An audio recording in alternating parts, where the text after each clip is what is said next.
the beginning, there was nothing. And then there was the Drunken Peasants Podcast. I gotta get a witness. No! Say, man, you got a joint? No, not on me, man. I don't have facts to back this up. It'd be a lot cooler if you did. That's true. Sometimes I cry. Oh! Lick my butthole, he laughed. From the strangest corners of the internet, here to bring you opinions of the world from an altered perspective. Here are your hosts, the Drunken Peasants. Hello, everybody. Welcome to the Drunken Peasants Podcast. This is episode 1194. Do it live! And we're doing it live. 1194. Back again. We got Vaush, we got Jeff Holiday, and we got Lord Magicus. Woo! Welcome. Yay. We got a packed house. I am sober, and by strict Marxist definition, I am no longer a member of the peasantry class. So I am sorry for breaking the theme. It's okay. I'm sober too. I guess aside from weed, which I kind of consider baseline for me, like, but I'm not drunk. California sober is what it's called. I guess that means me and Magicus are going to have to do all the heavy lifting on this show. Or we could change the name to the Sober Nobles. I started, but we're starting with like nice soft girl drinks. I don't know. Maybe we'll see where the night takes us. All right. You can't even see what I'm drinking because like my green screen fucks it up. But I'm drinking Twisted Tea. Twisted Tea. Twisted Tea. It's the drink of anti-fascists everywhere. It's probably better that the green screen covers up your bitch brews. Hey no. It's delicious. It is. It's good. I like Twisted Tea. Yeah. Just what is wanna... a bitch brews? Oh, it's his way of saying girly drinks. Yeah, that's what we call girly drinks. I gotcha. Oh, brews, BREWS. Not okay, smacking gotcha. them. Not smacking them. I will not touch a drink unless there's at least like 2 tablespoons of lemon juice in it. I will only have drinks that look like cotton candy. So, do you like margaritas? Because that's pretty sugary, but there's a lot of tequila in there. Is that not? I do like margaritas. Actually, the only thing I really can't stand, I hate whiskey. I like rum. I like vodka. Oh. That's all fine. I do not like how smoky whiskey is. That's the opposite of fruity. Breaking my heart. I can't do it. I can't do it. For a while I couldn't drink anything, so I had to overcome like a literal alcohol intolerance, so that I can get drunk again. The one time we went out drinking, struggles, when Vaush went out drinking with us at the Unicorn, someone handed him a tequila shot, and he sniffed it, was like, and gave it right back. He's like, no way. Oh, yeah. He's like, I know my body, is what you said. Yeah, I didn't want to throw up, but it's been a while since then. I'm a little better with the, but for a while, any alcohol would just like make me retch immediately. So, hey, we come a long way. Yeah. I got to be careful with whiskey. Twice in my life, whiskey has made me puke, and that was not fun. But Only it was also twice? because I drank like 15 shots of it over the course of a night, and it was that was not great. Jeez, yeah, that'll do it. Yeah, 15's a lot. One of them was right after this show on my birthday a couple of years ago. I was in the Discord afterwards, and Billy showed up for a little while. I think. Yeah, you were wrecked. I started pounding down a fifth of whiskey one day. I got about 10 minutes into it, and I couldn't finish the bottle before I was vomiting everywhere. That was rough. Just a quick reminder to everyone watching our stream, please like the stream. Make sure you're still subscribed because YouTube unsubscribes people automatically sometimes. And hit us up with some donations if you want towards our goal. We have a weekly goal that we meet every week. We've met it every week for over 4 years. It's pretty amazing. Hell yeah. Yeah, guys, get it going. Yeah, thank you. Amazing. Thank you. Amazing. I wanted to talk about, what happened yesterday with DeSantis entering the presidential race. That was so funny. Yeah, there's already attack ads. There's already Trump attack ads that I wanted to watch in a second here. I wanted to, I have the polling here pulled up. This does not reflect his official announcement. The most recent polls here were as of the 22nd. So we'll see what happens. But you can see the surge that Trump got in March. And I think that was his official announcement, right? DeSantis is totally fucked. There's no way. There's no way? It's like I think there's 0% chance. See, you know what I want so bad? Because if Trump wins, DeSantis is going to fall in line and support him. But if DeSantis wins, Trump is going to run as an independent and fuck everything up, and that's what I want to happen. That would be the best case scenario, honestly. Yeah, that would be the best case scenario. It's hard to imagine how DeSantis possibly could have launched his campaign in a worse fashion than what happened. Oh, yeah. Were you guys in the room? Were you in the room? Did you hear it go down? I was there. I was on the ground. I did not get to see it live. I only got to see it afterwards. It was so funny. It was like, oh my God. It was like being in an office Zoom call meeting. I went in there and there was 8 minutes of dead silence. And then you could hear Elon talking through the mic of another person's account going, just seemed to be some problems. Wow, this is incredible. The servers. And it was 5 to 10 minutes of just they had a hot mic. I have no idea why they did. But you know what? Instead of just treating it like a waiting room, then they closed that room, opened up another second one where Elon openly admitted that he couldn't get the large space to work when he was the one starting it and he had to use somebody else's account to do it.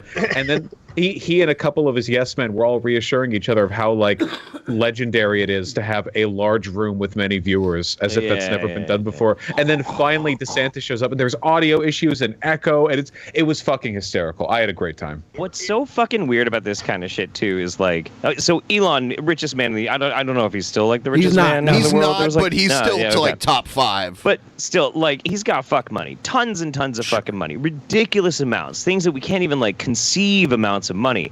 And we know that money can't buy self-competence, but it can hire competence. It can. Absolutely. But Elon is just that much of a dumb fuck that he insists that he's going to be able to everything he touches is going to turn to fucking gold, like King fucking Midas or some shit. And he's wrong. He's fucking wrong. And all the money in the world cannot get over his own sense of hubris. It's so amazing to watch. That's billionaire privilege. The sad thing is that Tesla was doing pretty well, but his shenanigans on Twitter kind of contributed to the tanking. Tesla might have been a glass house the whole time. Oh, sure. There's some problems popping up too, but the Twitter stuff didn't help. It coincides with a sharp drop in their stock price. But the other thing about about Tesla is one of the reasons why Tesla has so much money or is marked up as having so much fucking money is entirely due to them abusing the fucking carbon credit system. This is some real shit. They fucking do so much of that shit. Not because they're making record profits, but because they're gaming a system that's in place that's supposed to combat climate change. It doesn't do fucking anything. So the thing that I really like about Elon is he's a pitch perfect example of how fascism contradicts reality, right? Yeah. Because he's like a personality cult kind of guy, right? Elon's not satisfied just being rich in the background. He wants to be the one all the Redditors are soying over, you know? But any other person in his position, if they were less like him, would just sit back, hire smart people, and he could just be a billionaire forever, you know? With his whole life. But instead, because he's so obsessed with this narrative, this self-aggrandization, he keeps shooting himself in the foot over and over. It doesn't make him less rich, at least it hasn't yet. But it's very funny to watch. I mean, imagine how boring it would be if he was I don't know, Bezos, competent enough to sit back and just let the empire build. True. So in your opinion, Vaush, and we can ask everyone else, so you don't think there's any chance he could surpass Trump in the next year? No. I would bet anything. I think DeSantis is fucked from the get-go. I do think that him and Trump fighting will be bad for the GOP, though, because there are a lot of people in the GOP, the institutional types, you know, who recognize that Trump is too selfish and too impulsive to really lead their agenda that effectively. So they want somebody like DeSantis, who's a demon, you know, who can keep it all together. But I don't think DeSantis is going to win. So I think it'll make Trump distrust the GOP and DeSantis backers, and that'll keep him from working with them in the future. Yeah. Well, and so we know, well, we don't know, but we know the establishment GOP, the Republican Party, are spineless dickheads, and they will go wherever they think the momentum is. And we do know most of them fucking hate Trump. They fucking hate Trump. Nobody can convince me that Ted Cruz likes Trump. No. There's no way. The voters love Trump. But the voters love Trump. So they'll pretend that they love Trump. So that's one of the reasons why I think DeSantis even got off the ground, because he's a charisma black hole. Meatball Ron. Come on, man. What a fucking shitty candidate. And he's going to be going toe to toe with Disney. He can't afford to run for president. Oh, he's so fucked on so many levels, dude. So many levels. Disney is more powerful than the fucking U.S. government. I'm sorry. I'm just saying it, and I think it's true. They might as well be a fucking defense contractor at this point, you know? Seth Looks said, I think Ron has a better chance of beating Biden because average people are still wary of Trump and are ignorant about Ron and think he's just a regular Republican. I don't know. Yeah. I don't think people are that wary of Trump. He'd be one of the younger presidents in recent times if he did win. Yeah. He's only 44. Yeah. He's only 2 years older than me. When was Obama, like 45 when he got in? Things have changed so much, though. Like, DeSantis is so openly evil. Even in his announcement videos, even in his announcement video, he's basically like, yeah, we need to, like, crush degeneracy, like, destroy crime, crush immigration, kill degeneracy. Like, he's so... If you go back to 2016, the way Trump talked back then, Trump sounded like a fucking bleeding heart liberal in 2016 compared to the way the GOP talks. Isn't that what the base wants, though? Yeah, he was talking about how he's like all for healthcare and the LGBT and how he, is against the wars and stuff. It's like, if you didn't know better, you would be like, wow, he is like the most liberal Republican. Isn't that what isn't what DeSantis is doing what the base wants? The cracking down on the transgenders and he stayed open during all the COVID regulations when most other states were shut down. Now, polling data actually shows Republicans don't care that much about the anti-woke stuff. Yeah. There have been a couple of they did poorly in the midterms, and there have been polls that have been like they want Republicans to like dial back the obsession because it's always woke with them. Woke. It's the only thing they talk about. Like, the only thing. They don't even pretend to talk about other stuff. Like, they don't talk about economic issues. I feel like they're committed. They've gone too hard, It would be like if the Nazi Party was rising up and like the overwhelming majority of Germans were like, okay, like, come on, like, seriously, like, enough of the Jews. It's just like they're not selling a full platform here. Well, part of it is like the Republicans are kind of like the dog who caught the car right now, where they have like all this power to like screw over people. And it's like, okay, but now what do we do here? We're just going to roll back abortion as far as we possibly can. Like, even though polling suggests that like the majority of Americans, even like a sizable number of Republicans, don't want you to do this. So right. I have a hard time imagining DeSantis is going to be successful, because most of the people that would vote for DeSantis would rather vote for Trump. And the people who don't like Trump definitely would prefer like a more traditional Republican than DeSantis. That makes me...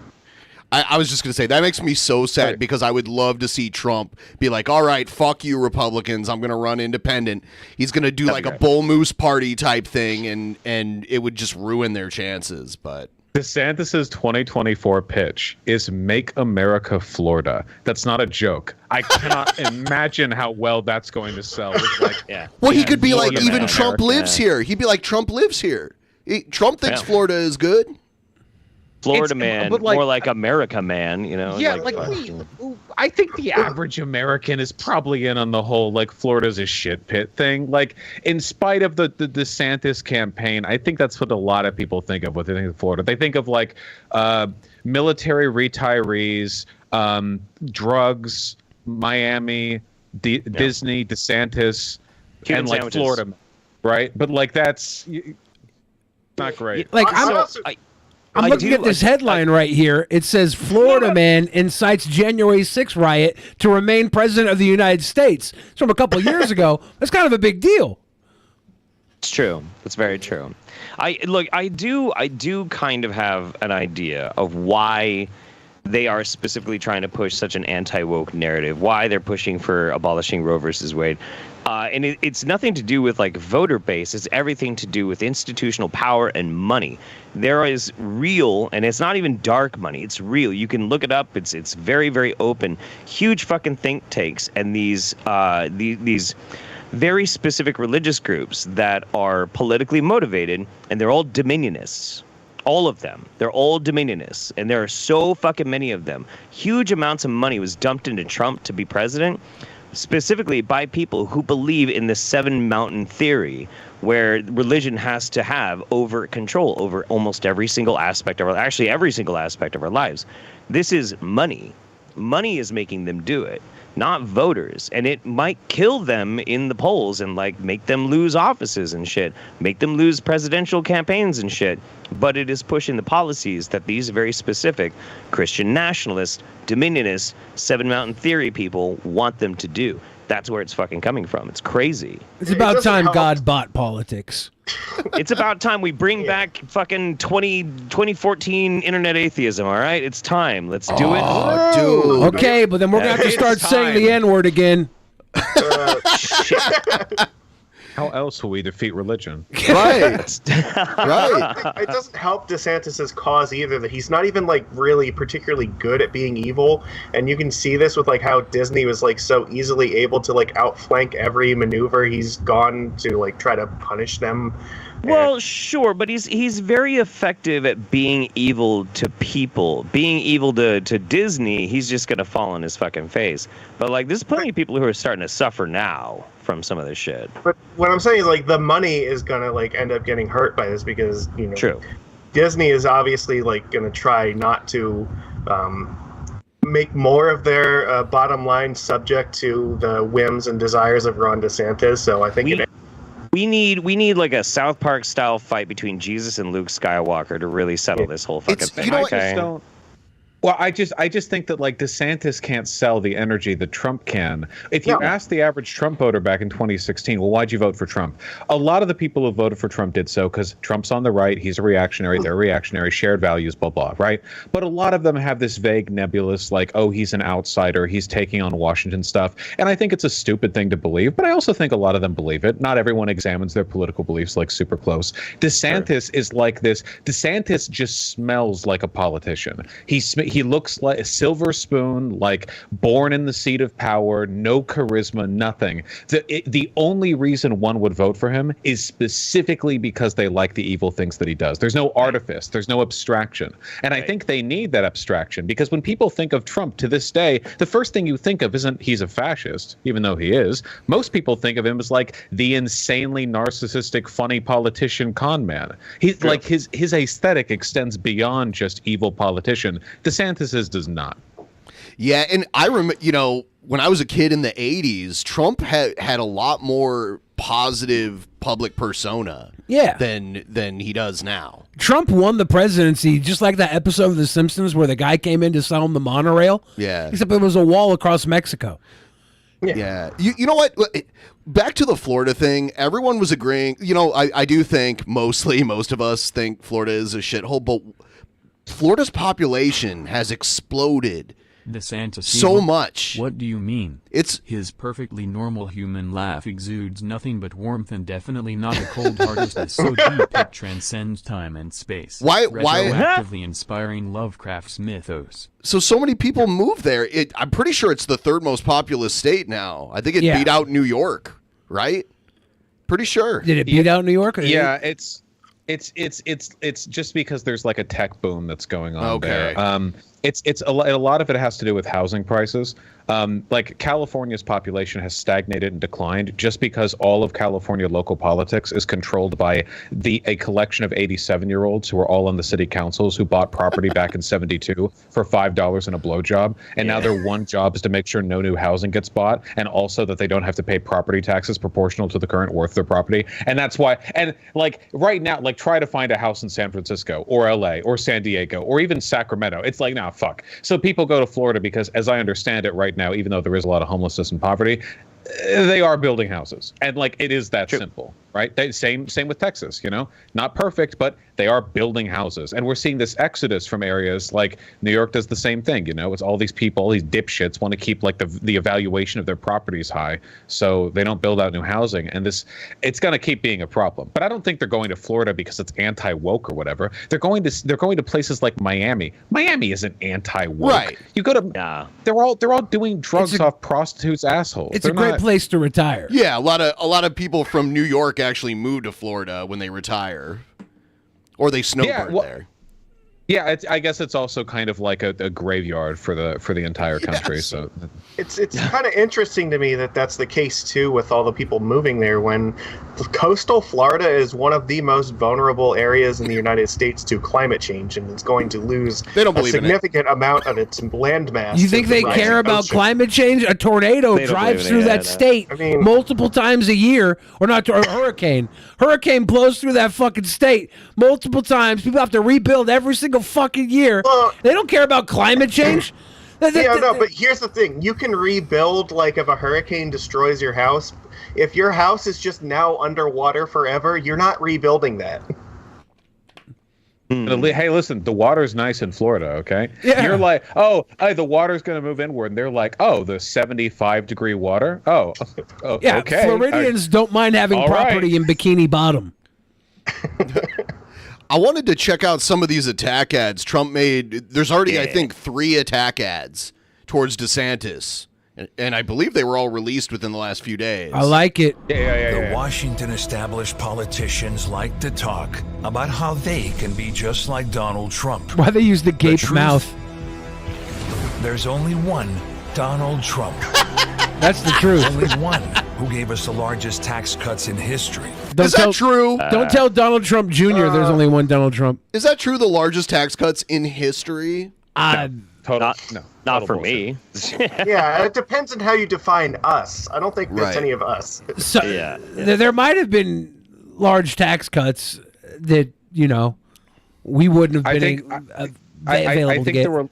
I think there were larger ones under Reagan. Maybe if you were like exclusively considering the wealthy and you were going by total dollar amount rather than like proportional amounts, then sure. But like, I don't know, tax cuts, like the upper tax margins are going down consistently since the 1950s. Yeah. I mean, he definitely he definitely was one of the biggest presidents to embrace socialism. It was just for corporations. So. Hey, listen, one step at a time, okay? That's the Stalinist perspective that won out over Trotsky's. Okay, one country, one socialism, and it takes time to build. One class at a time. We'll start with the billionaires and trickle our way down. Yeah, then work our way up. Yeah, MAGA countries. Who gave vets the health care they deserve and stood up to China and protected your job.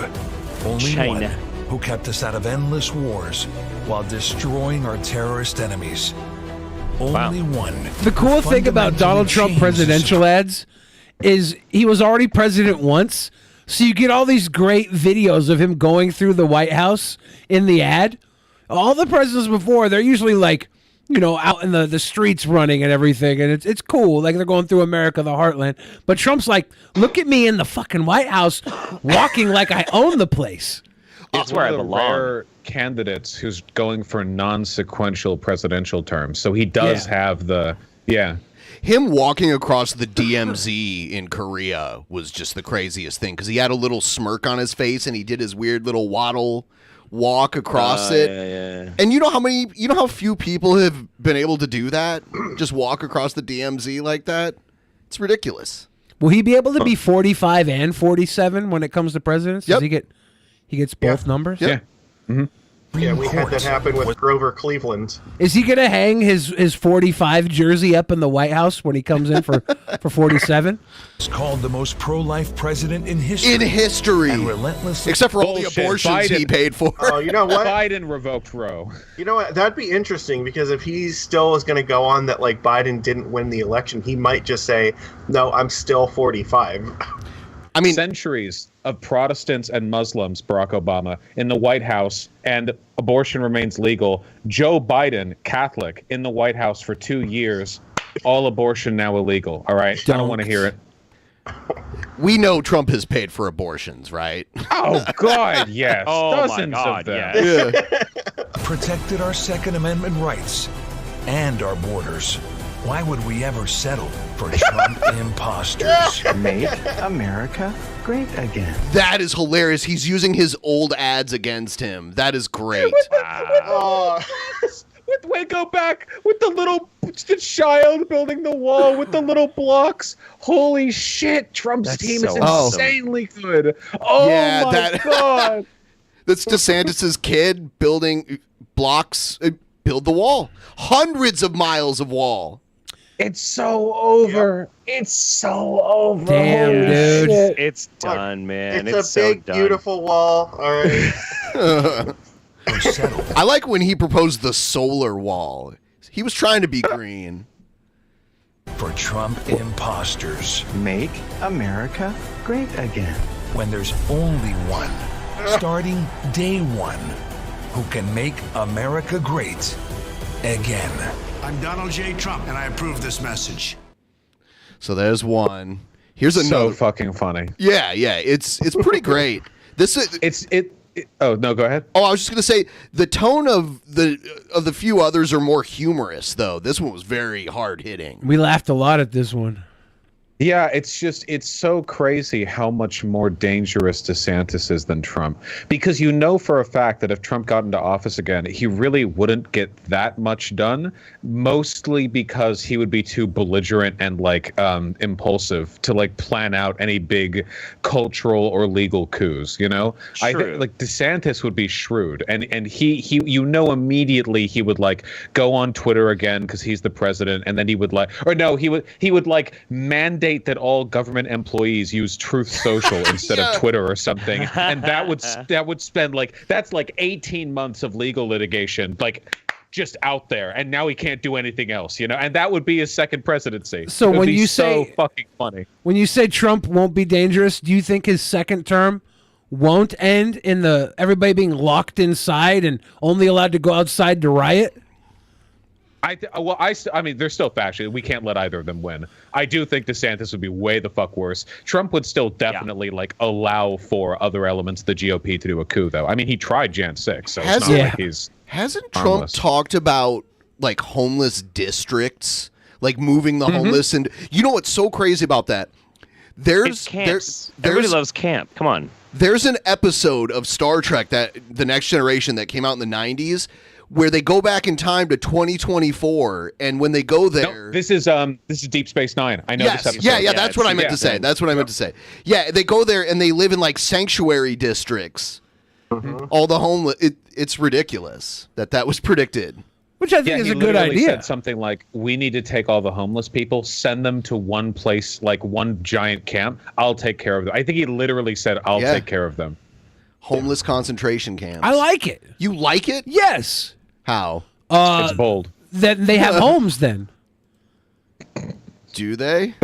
Do you know how many times I've had to move out of an affluent neighborhood because I couldn't afford it? And I had to move into a shithole, and now people get to move into my shithole for free and live in cool tents. I want them to go into a museum. We should have homeless museums. Why don't we just give everybody a tent? That'd make it easier.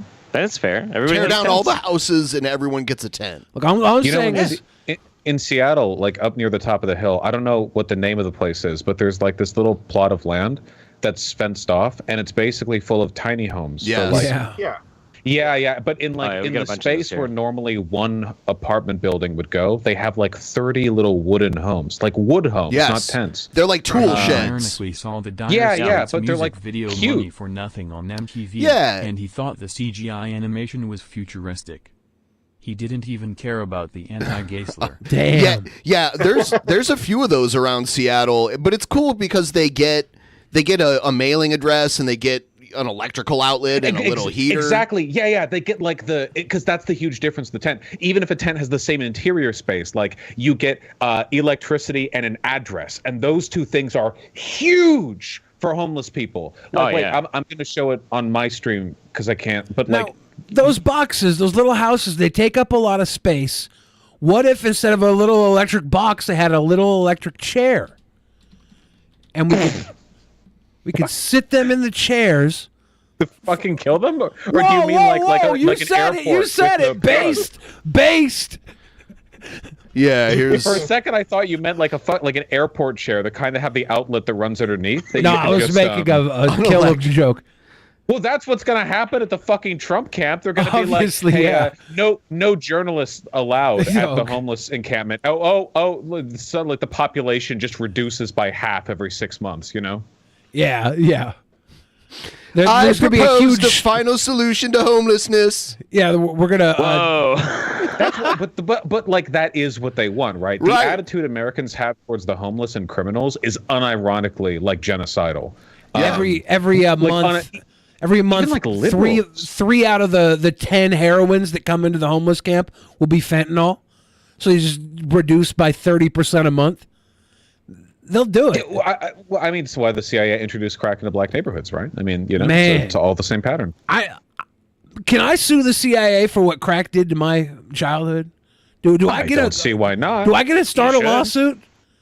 The CIA and the crack epidemic destroyed my childhood. I thought you said it was Anyone all right. successfully sued the CIA before? My childhood was all right, but I think lawsuits against if it wasn't for CIA and their crack epidemic, I would have a lot more magic cards. Would you have had garbage can nasties? I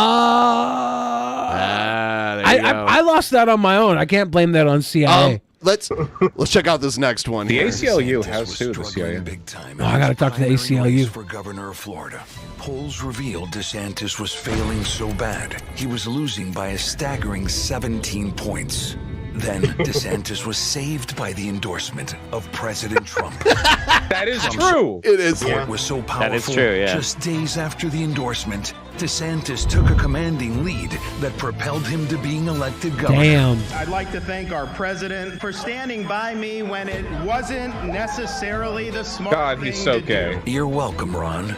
Unfortunately, instead of being grateful, DeSantis is now attacking the very man who saved his career. Isn't it time DeSantis remembers how he got to where he is? Make America great again. Build the wall. Then Mr. Trump said, "You're fired." I love that part. Truth is, there's only one person who can make America great again. I'm Donald J. Trump, and I approve this message. Is it just finished both a Vaush and Holiday video? Tune into DP to hear Vaush asking the final homeless question and Holiday laughing at it. Yeah, that's theory. Okay, you gotta. It's dialectics. We're just boys having fun, whatever. It's cool. Holy shit. These ads are so fucking funny. Are all the pictures they use of DeSantis? Are all the pictures they use of DeSantis specifically like made to look like he's the type of guy that loves smelling farts, or is that just how he looks in general? Soy. I never look at him in general, but he looks like the type of guy in these pictures that just loves smelling a fart. Like he gets too His happy resting about a face fart. is very pathetic. Well, yeah, it is. He kind of has like Pete Buttigieg syndrome, where like when you look at him, he just immediately looks like a rat and like not that relatable or sympathetic. Yeah. Donald Trump looks funny, but DeSantis just looks like this kind of sunken cake. It's not.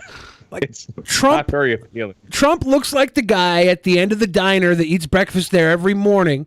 And when you go into the diner, you see him there. And he always says something like moderately sexualized, like to the waitress. But it kind of makes you smile because like she wasn't like bothered by it, like a creepy old man type of thing. And you're like, oh, look at that old man over there. You stop that. Eat your waffle. Don't you harass that woman. Yeah. Trump is that kind of like weird. DeSantis is just fart sniffing evil. Somebody in my chat said he looks like a Toontown enemy, and I kind of get what they're going for. Yeah. You know, you can kind of imagine him like bobbing around, like with his fists up like this, like, yeah, we'll show you, or some. I don't know. Trump looks like a very serious guy. Trump's look like he would be on the Monstars team of Space Jam. Oh yeah, for sure. But he would win if he was on it. Yeah. This next one is a little more comedic.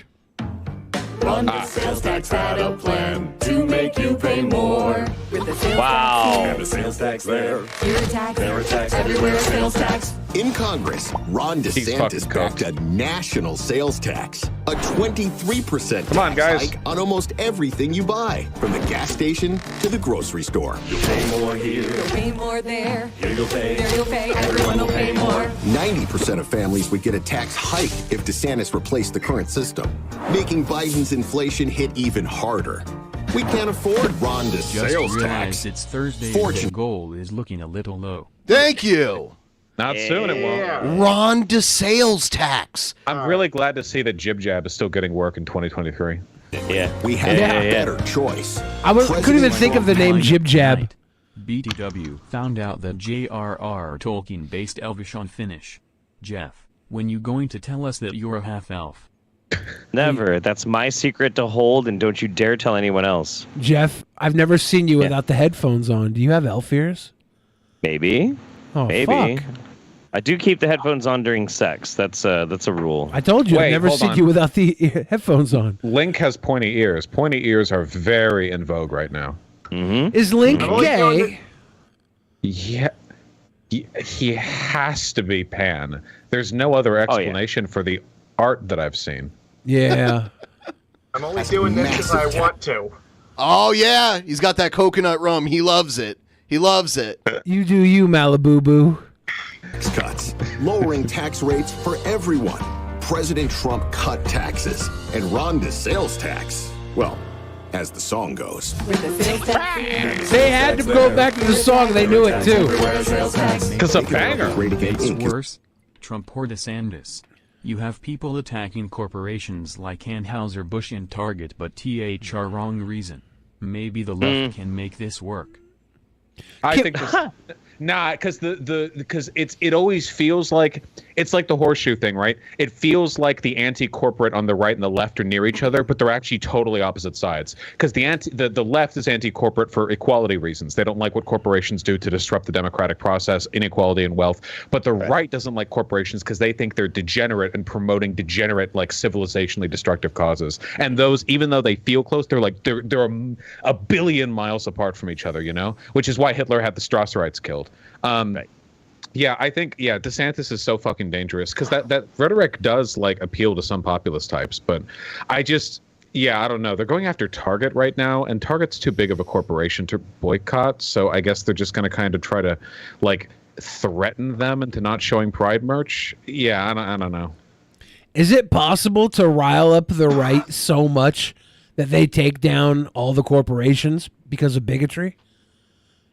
Is there like a way to stoke their flames? A lot of them have money in those corporations, so I don't know. I'm gonna be honest. I'm pretty sure even if you collectively got all of the weight of both the Democrats and Republicans mobilized to try and take down some of these major corporations, they would fail. I think a lot of these corporations have more institutional power than even our politicians. What if we told? Believe so.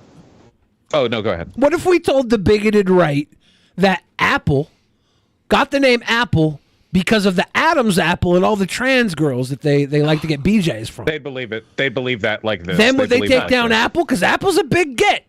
If they can take down Apple, we might have a chance of freedom. The problem is that like for the right, taking down a corporation doesn't actually mean like doing anything negative to their shareholders or CEO or whatever. It means preventing them from working with LGBT causes. It was kind of like the Nazi Party railed against the Deutsche Bank back when they were coming up in power because of like the Great Depression and like the hyperinflation, the Weimar Republic, and because there were Jews on the board of Deutsche Bank. And then it's like, oh, well, they're going after the bank. But no, actually, what they did at the end was like they forced the Jews off the bank, and then they kept the bank. So like the corporation stayed. The only thing that changed was they de-Jewified it, right? Yeah. There's actually a thing on the Deutsche Bank's. No, they have a thing on like the Deutsche Bank's history or something. You could find on their website where they talk about the history, and then they talk about like the pre-war period. And it's like, this is the point. And we're so sorry, by the way. We're so sorry. Oh my God, we're sorry. We kicked the Jews off. They were gonna kill us, but like, I'm sorry we did this. I'm sorry. And then it goes on to explain like how things went after the World War II and all the rest of the stuff. It's actually pretty sad. We just got a super chat that made a good point. They probably had to pay the licensing for this song, so that's why they got their money's worth by bringing it back around again at the end. We got a super chat from Brooklyn. Yeah, I mean, yeah, you should bring it back. It's Old great. McDonald is a classic. I want to hear it again. How do you answer the bigoted right's answer that gay people bring the downfall of empires, society, and it's all the Jewish fault somehow? Well, you hit them with a rock. Yeah, I agree. You can't really blame the gay people for bringing down societies. Gay people are a byproduct. They're a byproduct of a society that no longer needs to grow. In a society that needs to grow, man, woman, marry, reproduce, obey is the recipe to grow a society. Once you've reached the growing point, people are allowed to just fuck for fun again. I think we should combine the left's socialism and the right's nationalism. We'll call it socialist nationalism. What could possibly go wrong? I don't see any problems with this. Yeah. Now at the end of the day, like societies go through like recursive cycles of progressive and reactionary development, and progressive development tends to happen when things are going well, and then when things go poorly, usually for like economic reasons, people want something to blame, and it's always easiest to blame the progressive elements, because the way progressive development works is that the older generations within any given society probably don't like the progressive things that have been happening, so it's easier for them to target it, and older people are more likely to have the wealth too. So you just, it's like, I don't want to say it's like human nature, but it is literally like a cycle for a reason, and the best way to break that is to try to establish economic parity. To stop corporations so we can have the Gene Roddenberry future. It's okay. Let my communist rant be interrupted. I was going to do it for like 6 more minutes. Just keep going.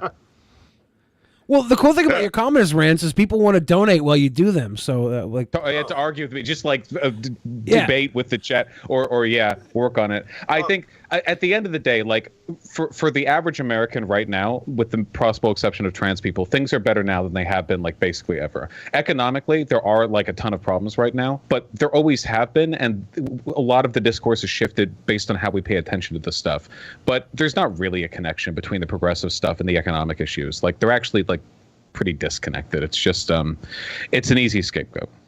Yeah, the thing to me is like you would think if you really cared about like traditional nuclear families and like conservative values and stuff, that you might want to do things that incentivize people to have those kinds of families, and it really does feel like a lot of the policies are just meant to economically devastate the people and make it less appealing to have like children and have that kind of nuclear family. So it's like that's why they're banning abortion. The left there, yeah, they're holding a knife to your throat to have a family. People aren't not having a family because they're fucking men. People are not having a family because having a kid is like $1 billion. Yeah. Like, it's, it's seriously, like you do the math out and like having kids. This is a fixable problem, but like obviously fixing it would mean addressing economic inequality. For human trials exactly, by the and they don't want to do that. This is by far one of the most horrifying things I have seen. Wait, it has? Yeah, it got approved today. And all the monkeys died in the trials where they tried it on them. It got approved? But all they've done is kill monkeys. I hate Elon Musk, but I want cyberware. So I'm torn. Not his. Yeah, his don't sound very promising. But the thing is, if he succeeds with Neuralink, I'm not gonna get it. But that means a competing company will rise up to try and get in on the new blossoming technology and shit. It's good. All we need is a first cyberware, and you it's. Nobody buys the first generation of whatever fucking new type of car comes out. You know it's gonna suck. You know it's gonna be a piece of shit. Don't buy it. After this debate. Like I don't trust Elon Musk to build I don't trust him to build a truck. I'm definitely not gonna trust him to like fuck with my brain. It took Elon Musk making Tesla for every other car company to make a better electric car than him. Hey, true. Well, hold on. Tesla has never been the best electric car on the market. I will agree that he definitely like popularized electric cars, made them cool, and that did like lead to more development, right? Enforcer for the guy that runs Bartertown. Wow, it's getting Mad Max future we are swiftly racing towards. Of course, I will be defeated by the protagonist just to show how tough they really are. Just side character in the. So, Billy here. Well, Vaush, are you aware of how popular influencer boxing is?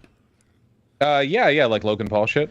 Yeah, and even like Boogie 2988 and Wings of Redemption had a boxing match. Who are like, you know, by some respects, lol cows, but they got a huge audience to do it. So Billy's gonna do influencer boxing. He's already in training for it right now. Hell yeah, absolutely. And do you know yet who you're gonna fight? Yeah, I'm not sure. There's talks about me fighting some fat kid that's like a KSI fanboy. So like, if I have to beat up a fat kid, I'll do it. But I'm not sure who it's gonna be yet. I was hoping it was gonna be like Who's that big girl that eats? A girl? I was hoping it was I'm not Foodie gonna have Beauty. you fight a girl. I really want to fight Foodie Beauty. I really want to fight Foodie Beauty. Yeah, Or Nikocado I would be- Avocado. Nikocado. Well, no, you got too much reach on Nikocado Avocado. He's not nearly as. Well, as polished. I would let Nikocado Avocado start in the mount position over me. Yeah. Okay. Wait, how could you beat Nikocado? He's like Kirby. He would just inhale from his I would side beat of him the with ring. kisses. Swords of power. I would just You kiss him to kidding me? death. There you go. I've had an open challenge to box Tim Pool for a while, but I haven't heard anything, so I'm a little depressed about that. One day. He would never step into the ring. There's no way. No. He would have to take his hat off because you can't wear a hat. He's about the shit. That's he's true. About he's about the same height and the same build as I am. Actually, he's like almost 5'10", and about my build. So I think it's actually pretty fair. I've met him several times in real life. So yeah. But I want to beat the shit out of Tim Pool, but he would have to take the beanie off though, which he's not going to do. Yeah, it's true. It's true. What if we wait? We have he to could take wear, the beanie off? We could wear the Vaush fucking were to like compete MMA in helmets actual and mania, shit, right? Would his finisher be the Coconut Island or the tactical N-word? It would have to be the N-word. There's no other tactical N-word. The Coconut Island is the stage that we fight on. Nice. I'm trying to think. I didn't see much of the creator clash stuff. Wait, who won in Wings versus Boogie? Wings won. Wings. They called it pretty early. It was pretty quick. It was 1 minute rounds, 3 1-minute rounds, so there wasn't a very long time for them to go. And Wings just started pounding on Boogie, and the ref stopped it. Some people feel prematurely. No, Boogie barely got any hits in at all. Like he was getting his ass handed to him. Boogie's not at the height of his of human physical ability. I don't know. I would worry about people having like a fucking heart attack. They got medically cleared. They had to fly all the way to London to do this too. Really? Yeah. They did this in London. It was at like what was it? It was at like 9 a.m. our time, something like that. Yeah, it was.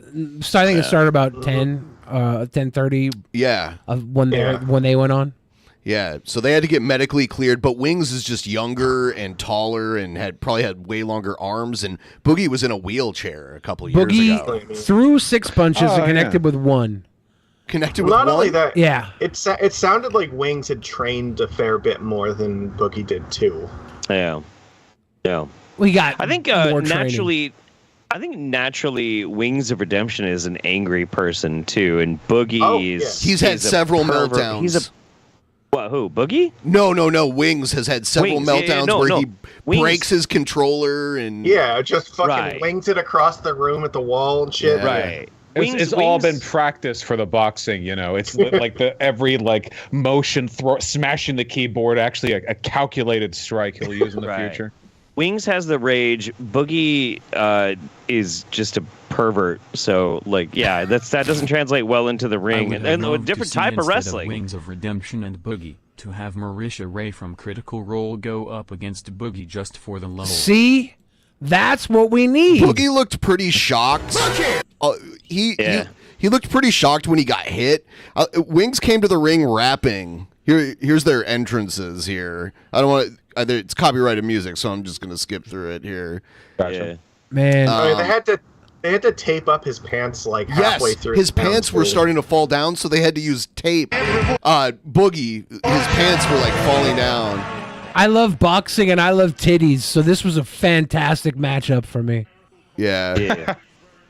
I do agree though that seeing a really fat dude just just absolutely beat the shit out of what was that lady, the Critical Role one?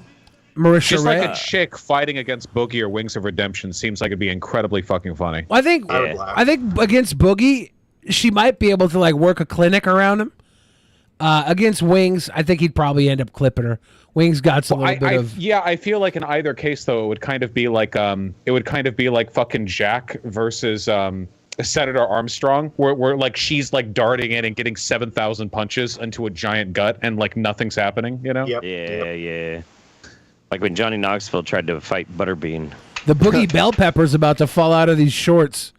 Boing! Oh yeah, She's See, ripped. and that's Oh, that's the shit. thing. That's the Wait, thing, man. this Like, girl's strong looking. it's you can have a fucking plan. It's the old saying. You can have a fucking plan when you go into a fight, but the moment you get hit in the fucking face, that plan goes right out the fucking window every time. And I thought it was logical for Billy to fight Wings, should win. But Wings has back issues that he's getting surgery on, so it has to be somebody else. But I thought Wings, because Wings looks like he's about Billy's height, I would think, right? I think I'm taller than him.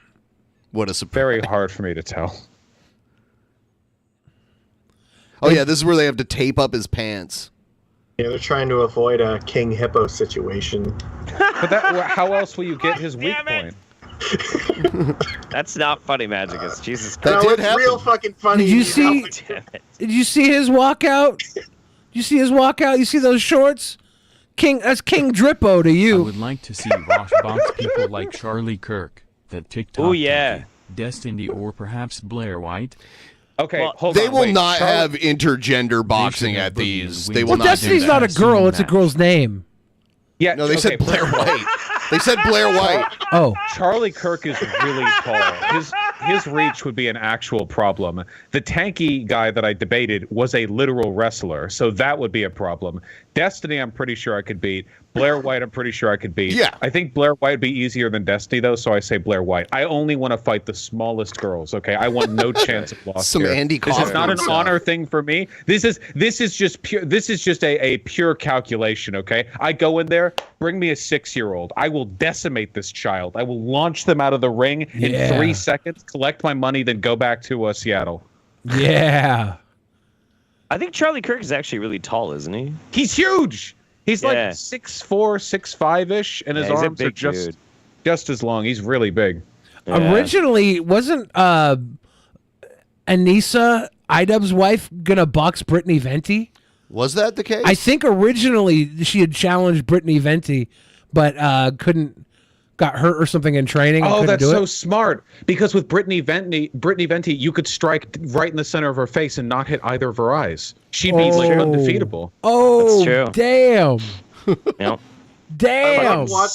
Sid from Ice Age looking ass. Jesus Christ. Dude, watching his fucking fat move around in slow motion is fucking so interesting. It's great. It's like the fucking waves of the ocean. Boogie's head was getting bounced around. This was like a fight Boom, between two that was a lava hard lamps. one. And that was a hard one right there. Yeah. Oh. I just want to be clear that I would not like to fight either of these men. Weight matters enormously when it comes to boxing. It's actually very important. I do not know if I would have a chance against either of them. Well, maybe I don't know. Maybe like I could dance around them for a bit, but like in terms of just straight punching. That's why I want to get into boxing, because I weigh more than both of them. Yeah, what was the weight record? This set a total combined weight I think record, they said right? it might have. Yeah, this was 800 pounds? 804 pounds or something, 803 pounds, I think.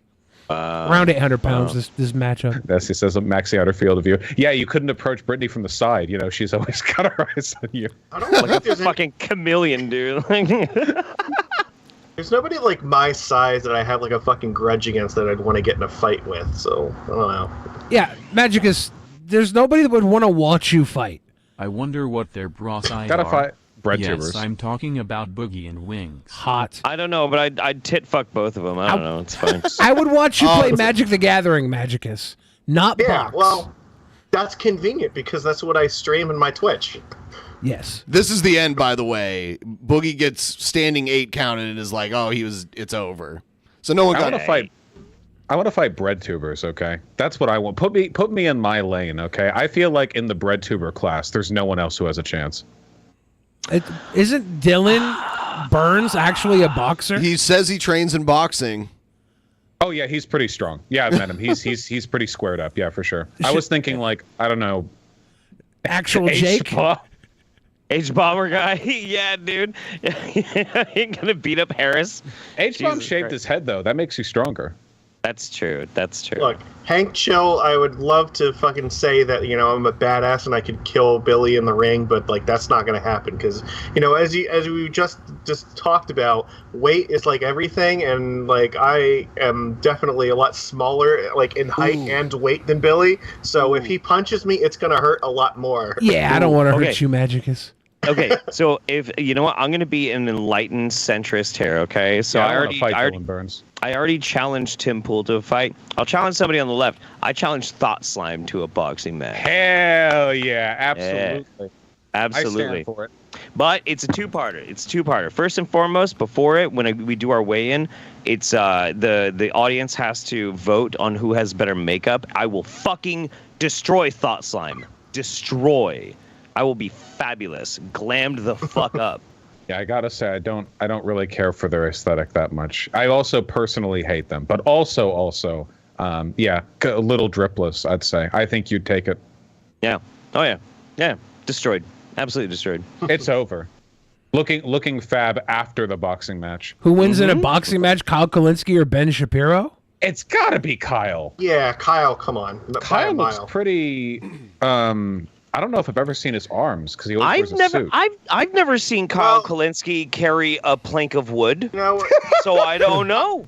Kyle has one major disadvantage, and that's that he doesn't have legs. So true, and he bleaches his hair now, which also like lowers your strength score by at least 2 Is that points. the opposite of shaving your head? I like the bleached hair personally. Ben's been working out though. He's flexing his biceps on YouTube. I follow a YouTube channel that just catalogs his bicep flexes. Fight Dusty Smith? No.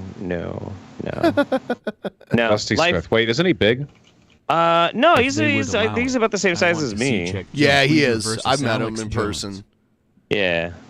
Nah, I wouldn't want to fight Dusty. I feel like Alex Jones might do it. I don't know if Cenk is going to be up for fighting someone. I think Cenk could beat Alex Jones personally. I feel like he could beat him, but I don't know that he's the person who's like, I want to fight someone. Cenk has that psycho energy. He has rage. Yes.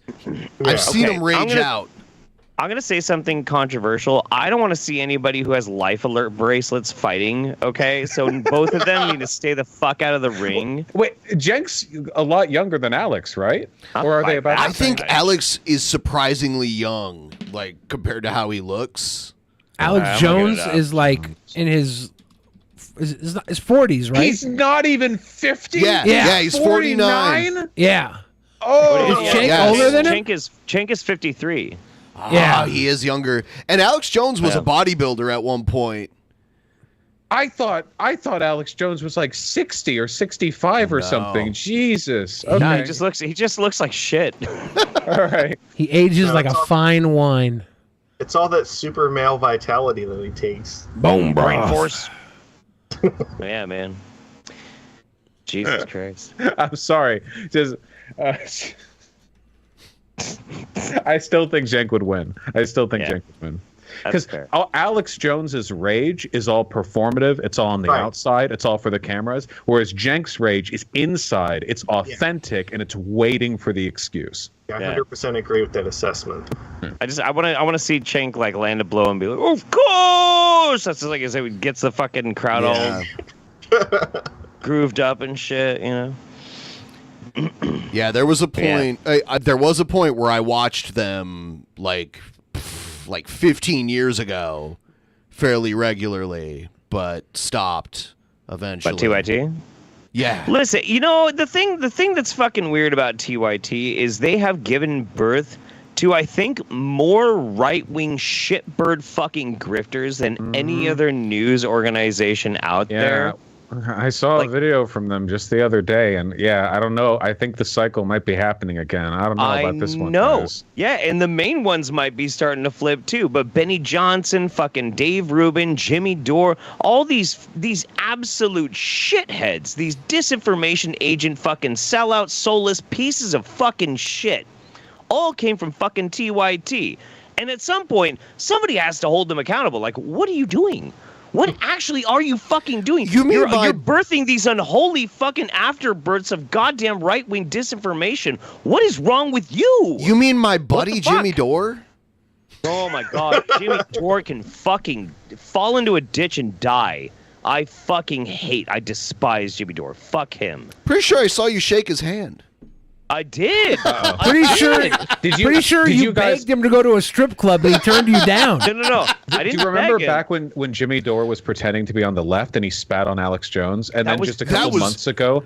Yeah, and then a couple months ago, he was like, oh, yeah, because now he's like on the right. He was like, oh, yeah, that was a misunderstanding. I actually just kind of like cleared my throat in his direction. Total accident. He said he was so funny that he did a spit take. Oh, that was it. Yeah, he walked it back completely. I mean, we talked about it with thing he did. He was on our stream a couple times, and we talked about it with him, and he was kind of like expressed regret about it years ago. Yeah. He's been shifting to the right for a long time. Yeah, I mean, it's not a super new thing. Yeah, I've been going a lot slower to the right than Jimmy Dore. I'm trying to go so slow that by the time I get there, all my left friends will be right of me. What? You're trying to keep it on a slow burn so it stays interesting. Yeah, so I look... Because with Jimmy, it got boring really quickly. Yeah. It happened too quickly. Yeah, by the time I get to my final form, I would like the swastika tattoo on my forehead to fit in with the rest of my liberal friends. Ooh, I would box Doug TenNapel. Doug TenNapel? I think Doug TenNapel's like 6'9" or something. He's up there. He's He like looks 6'7". really tall. But he's an old ass motherfucker. He is I'd older. destroy him. I'd fucking sweep the leg. I'd sweep the leg. That's not a boxing match. Past a point, a huge height difference is actually in favor of the shorter person. You're like Oddjob in GoldenEye 64. They're like swinging above you, and you're just like walking underneath them, jabbing their balls. Vaush versus Candace Owens. Oh yeah, Candace so you Owens. versus Candace, Crystal Ball, Anna Kasparian, or Candace Owens. I think I could. Okay, I think I could crush. I want to see Vaush Crystal fight Ball. in a Royal Rumble against Huss and Hinkle and all the other tankies and right-wingers. It would be like Royal Neo Rumble. fights all the Smiths in The Matrix 2. It would be sick. It would be sick. Okay, I think I could crush Crystal and Candace for sure. For some reason, I feel like Anna Kasparian is actually very strong. I don't know why I think that, but I feel like that might be true, at least spiritually. It's that Armenian You know what I mean? strength. She trained in the same school as the Black Widow girls. Scarlett Johansson's character. There you go. She knows her shit. Oh wait, so I think I would get fucking rolled in the tanky ring though. Haas and Hinkle are both pretty. I mean, they're like a foot shorter than me, but they're both pretty fucking big. Yeah, they got the incel rage too. They have that retard strength. You know? Boxing is very much a chess match. So like, no matter how many muscles they have, you could probably just outthink them. You know what? There is one person I want to fight. It's a Star Spangled Luchador. We got a beef to fucking settle. We'll settle it like men. He's cutting a promo. Yeah, okay. You guys better kiss and make up. All right. Somebody said me and Vaush should get in the ring. Listen, the only How could I ever lay a hand on my friend? The only kind of combat I want to engage with Vaush in is a snuggle struggle. A okay? spit like, swap and make out match. Yeah, man. Just a big old squeeze. Absolutely. I met Anna Kasparian You once get me when with I this. was working at Home Depot. I think you're right, Vaush. Really? Oh, okay. Yeah, she Wow, cut what her is own that? chicken wire. A woman in Home Depot? Holy shit, she must be strong. Yeah, no, I could never hurt my friends. Honest to God, I did boxing enough when I was younger. As I have grown older, the fun of fighting has decreased substantially because following like mid-university and onward, it's just been injury after injury after injury that has significantly decreased my enthusiasm for choosing to get into fights. You know. Yeah, and like as you get older too, like things start to kind of be a little bit creaky. Like I'm in really good shape, like these days and everything. But every single year, you're like, I'm a little bit more fragile. I should probably. It takes a little bit longer to heal on shit. So you really You gotta, do like, a lot of be young very guy choosy. stuff. Yeah, you. What do you mean? Well, you do like young guy stuff, and then you get injured, like riding motorcycles and shit. What do you mean? Oh, yeah. Okay. Yeah. Well, no. And then okay, the one all time right. you like injured your hand really bad. But the dono talked about Florida. Well, just to be clear, we were Some just of it talking goes about okay, DeSantis though. politics. Like the not skydive. like Florida is a pretty fucking diverse state. You know, there's a lot of shit going on over there. Also, my bad for Hurricane Ian. Yeah, there are a lot of good people in Florida. I feel like if everyone in that state turned out at the ballot box, it would be a purple state again, maybe even a blue one. There's just there's not very much political energy from the left there, or from any like Dems or even center-leaning people, because the Florida Democrats fucking suck. Yeah, part of the reason that they like lost so badly against DeSantis is because they just ran like the fucking worst Democratic candidate they possibly could have fielded. Meanwhile, in fucking what was it, Wisconsin or Minnesota? Not Minnesota. Just yesterday, with a 1-vote majority in the state Senate, they passed fucking communism in Minnesota with like no time at all. Yeah, it was Minnesota. Yeah, it was Minnesota. Yeah. It's communist. It's a fucking communist state now. They have 1 seat over the Republicans in the Senate over there. Yep. Pretty good. Amazing. We have communism now. We're gonna be. We're trying it for the first time, for real this time. Minnesota. That's what he meant. There's this. Okay, Billy. I know you don't like impersonations, right? No. Someone, a Jordan Peterson troll account, is trying to talk to Vaush, but they sent me like a thing. No, this was from the hotline. Tell me if you think... This is actual Jordan Peterson. It is Jordan Peterson? Yeah, this was from the Pokemon Go hotline. We checked it for the first time this weekend. Oh. He hadn't checked it in years. That you and your friend Billy have agreed to have the radical Marxist communist Vaush on your program yet again. Well, I've come to tell you that Vaush has made some pretty radical assertions about me and my mental health, accusing me of avoiding the public scene. Well, I'm here to say that I will damn well go back in the public sphere just to prove to him that his chaotic beliefs and his radical agenda is destroying this country, and I will not allow that. I will not allow it. Can you ask him why he blocked me on Twitter? Okay, I want to be unblocked. All right, I miss him. I guess we need more like Chinese dick juicing fucking content from Jordan Peterson. That was his Minnesota best work. Communism sounds so weird. What? Hey there, Are buddy. we are going to seize the means of production. Don't you know? Live? Don't you know? Oh, okay, so Jordan Peterson's here apparently. Dr. Jordan Peterson. Is this He's in? Why the fuck did you block me? Is this Vaush? Yeah, you blocked me on Twitter. Why? Yes, of course I did. Why would I not? You know, thank you for inviting me. I guess that's a good counter argument. This is my conversation now. I want to make it unequivocally clear that I do not unequivocally queer? Yeah. I do not harbor any animosity towards transgender individuals or any marginalized group. Okay? My concern lies with the complexity behind it all. You don't understand, Vaush. You like booba, don't you? Do you like booba? Do you Are like you pro booba? or anti-booba? Yeah, why else would we look at the Wings versus Boogie match? Okay, Of course well, I have to. explain this rationale when you have a young girl with beautiful breasts. What kind of psychopath of a so-called doctor thinks he has the right to agree to have them cut off? Well, they don't go away. They put them on somebody else to make their boobas larger. Wrong. You are completely wrong about that analysis. And Vaush, I understand that you have your theories and interpretations, but I must clarify something regarding my absence from the public sphere. It's true that I face some health challenges, including physical and mental health issues. However, attributing it solely to a downward spiral is a mischaracterization and slander. There'll be lawsuits for that kind of thing. You're telling me you didn't get a lobotomy? I sincerely thought... it's not defamation if I really believe it's true. Now you're saying this on a live stream where others are listening. You've been saying it for too long. You've been saying this for too long, Vaush. I'm tired of it. Wait, when you went into the chemical coma, did you get milked like a Chinese fucking dick-sucking machine? Kermit's a bitch. Kermit's a bitch. Yes, because Can't when you see you're that alone in Kermit's the a bitch? void, all there is Why you is a chaos. dumbass Canadian frog? There's nothing more fundamental than chaos, Vaush. I'll have you know that the reason why I found God, because I realized that there were layers to awakening. Vaush. There are layers, and the layers never end. It goes on and on and on, Vaush. This is unironically making me miss being unblocked by him. This is like actually making me feel nostalgic. Well, I hope it is, buddy, because I'm only gonna live in your mind rent-free from now on. From now on, every tweet you see from me is just a bot. It's not the real me.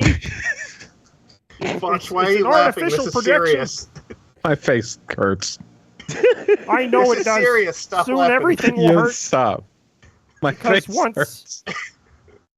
Is Vaush Once you awoke understand moralist? Jordan? that there's nothing more fundamental than truth, and there's Oh. nothing more fundamental than God.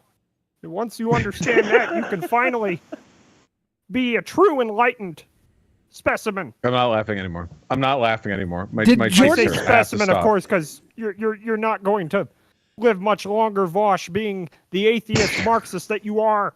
And I hope to God that you don't fall into the trap that I did. Goodbye, The you lobotomy? drunken peasants. Goodbye, Dr. Jordan Peterson. Thank you for calling in. Unblock me. Please unblock Vaush. You're not going to live much longer. That's what I heard. Did Jordan Peterson? Jesus fuck. Did Jordan Peterson cry so Death much knell. before Andrew Tate fucked his daughter? No, that's what sent him right over the fucking edge. I still can't believe that happened. No, I mean, of course. I still don't really think that Andrew Tate can have sex. I think something happened with them. I don't know if it was sex. I don't know. It's hard to say. You think he incubated some larva in her vagina? No, I genuinely don't know if he can have sex. Yeah. This isn't a bit. I don't know. There's something about the like ultra hyper alpha male posturing that makes me think that you're so terrified of women that you couldn't even have sex with one if you tried. Because no matter how alpha you are, there's always some degree of vulnerability in sex. I mean, you have to get naked. I don't know if people like that can even tolerate that. I don't know. But the fight I would want to see most is Keffels versus Blair White and then Vaush versus Professor Flowers in the ring to finally end the land back debate. And lastly, Billy and the Amazing Atheist versus Steven Crowder in Tim. Oh yeah, that'll settle the discourse Vaush around lost me. this A debate. fucking live boxing match where I beat the shit out of a black You woman. just- That'll definitely. Yeah. You just got owned by Jordan Peterson on our stream. This is legendary. Oh, I fully acknowledge that. He also pronounced my imminent death at the end there. That's which, true. That happened. Yeah. So I guess I'm gonna lose again. You know, we're not done. Yeah, he's a doctor. Like, you have to take those sort of things seriously. That's true. It's like fucking Guilty Gear character. Does a pose to the screen, diagnoses your ass dead. Yeah, when it comes from a doctor, it's not a threat; it's a diagnosis. Yeah, that is crazy. He is a psychiatrist. That means he is a medical doctor. And he can write prescriptions. Was he writing them to himself? His university did disavow him, so I don't know. It's hard to say. Wasn't there like talk of revoking his license to practice medicine because of the nature of the stuff that he says online? Maybe. I hadn't heard that, but it wouldn't be surprising. I think didn't that chat? Did that? Am I misremembering that? Chat didn't. They're like my backup memory. This is the closest Oh, thing I I love it, have yeah. to a Elon Musk like brain implant. I use my chat for that, but my chat's all fucking stupid. So They just threatened to pull his license. Okay. So it wasn't the university. It was like a medical board. Okay. Is he a psychologist or a psychiatrist? Is he a PhD or an MD? He's a PhD, right? Okay, so he can't prescribe medication then. He can Right? recommend, but a medical doctor, like a psychiatrist, can because they're a medical doctor. Yes. I'm pretty sure he's a PhD. Yeah. So I Okay. guess he wasn't offering prescriptions. He was No. just like doing consults and therapy. And God, can you imagine having any kind of mental health issue? And then you go to a therapist and it's Jordan Peterson. Can you imagine the insane shit you would get from that? That sound like it does sound horrible. you know? I've seen some of his I've heard him lectures. speak. I've seen a few of his lectures, and they did seem kind of odd. Just him talking about normal stuff, not really the extremist kind of stuff he normally says now. I think it really gets weird when he starts getting really deep into like Christian theology. Like I don't know. He completely fucking loses me in that. I went to one of his lectures after Andrew Tate fucked his daughter, and he just started crying because the vending machine was out of Zagnuts. He saw somebody had, what is it, apple cider? Somebody had like a thing of apple cider on their desk. He had a breakdown, started like rolling around on the floor in the fetal position. Yeah. Yeah, he's always been a pretty weird dude. Like, even when he's not doing the Daily Wire political mumbo jumbo shit. I don't know, man. I feel like we have to be more on the lookout for people like that. Esoteric, like, medical professionals have been bad news basically for as long as they've been a thing. Well, yeah, we used to call them snake oil salesmen. Yeah, and we still should. Well, now we call them president or owner of Twitter.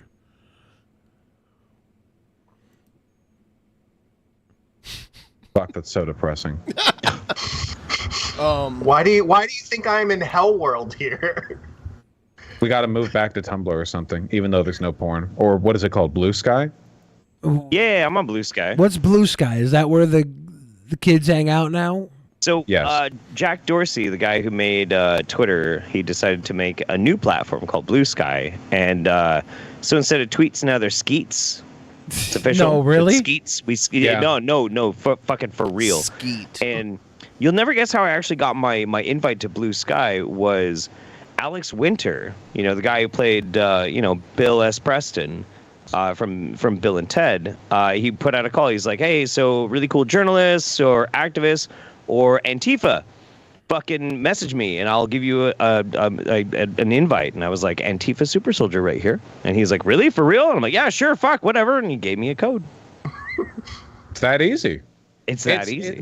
It's in beta right now. There's not that many people there, so it's basically just like a small hangout. Sounds like It's True pretty great, Social though. for people who like to eat ass. Skeet. Yeah, kind of. Yeah. And they're doing all sorts of like crazy shit over there. Neil Gaiman's very active over there. He's taking a pie to the face for. Yeah, he's taking a pie to the face for like some charity thing, and like it's fun. It's pretty cool. I like it a lot.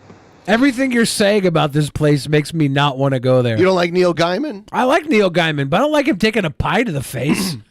He's fucking Neil Gaiman. He doesn't need to take a fucking pie. He doesn't need to be the clown. Why would I want to see him degraded in this fashion? Yeah. I will stay away from Blue Sky forever now. Yeah. You're missing out. If he's going to get throated and enjoy it, I'll watch that. If he's going to take a cream pie to the throat, if he's into that sort of thing, I'll watch. I don't need to see a guy get degraded unless he gets off on it. Maybe he will. True. Check this out. This is crazy. Yes, feed me. Uh-oh.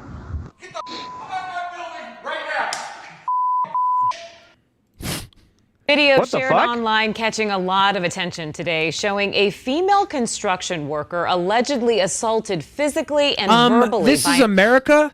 That's a construction worker. So you're allowed to slap them? No, you're not allowed to slap anybody. a manager on a North Phoenix site. That man, police say, has since been cited for misdemeanor assault. And tonight, Adriana. It's like, what? Neil Gaiman or gaming?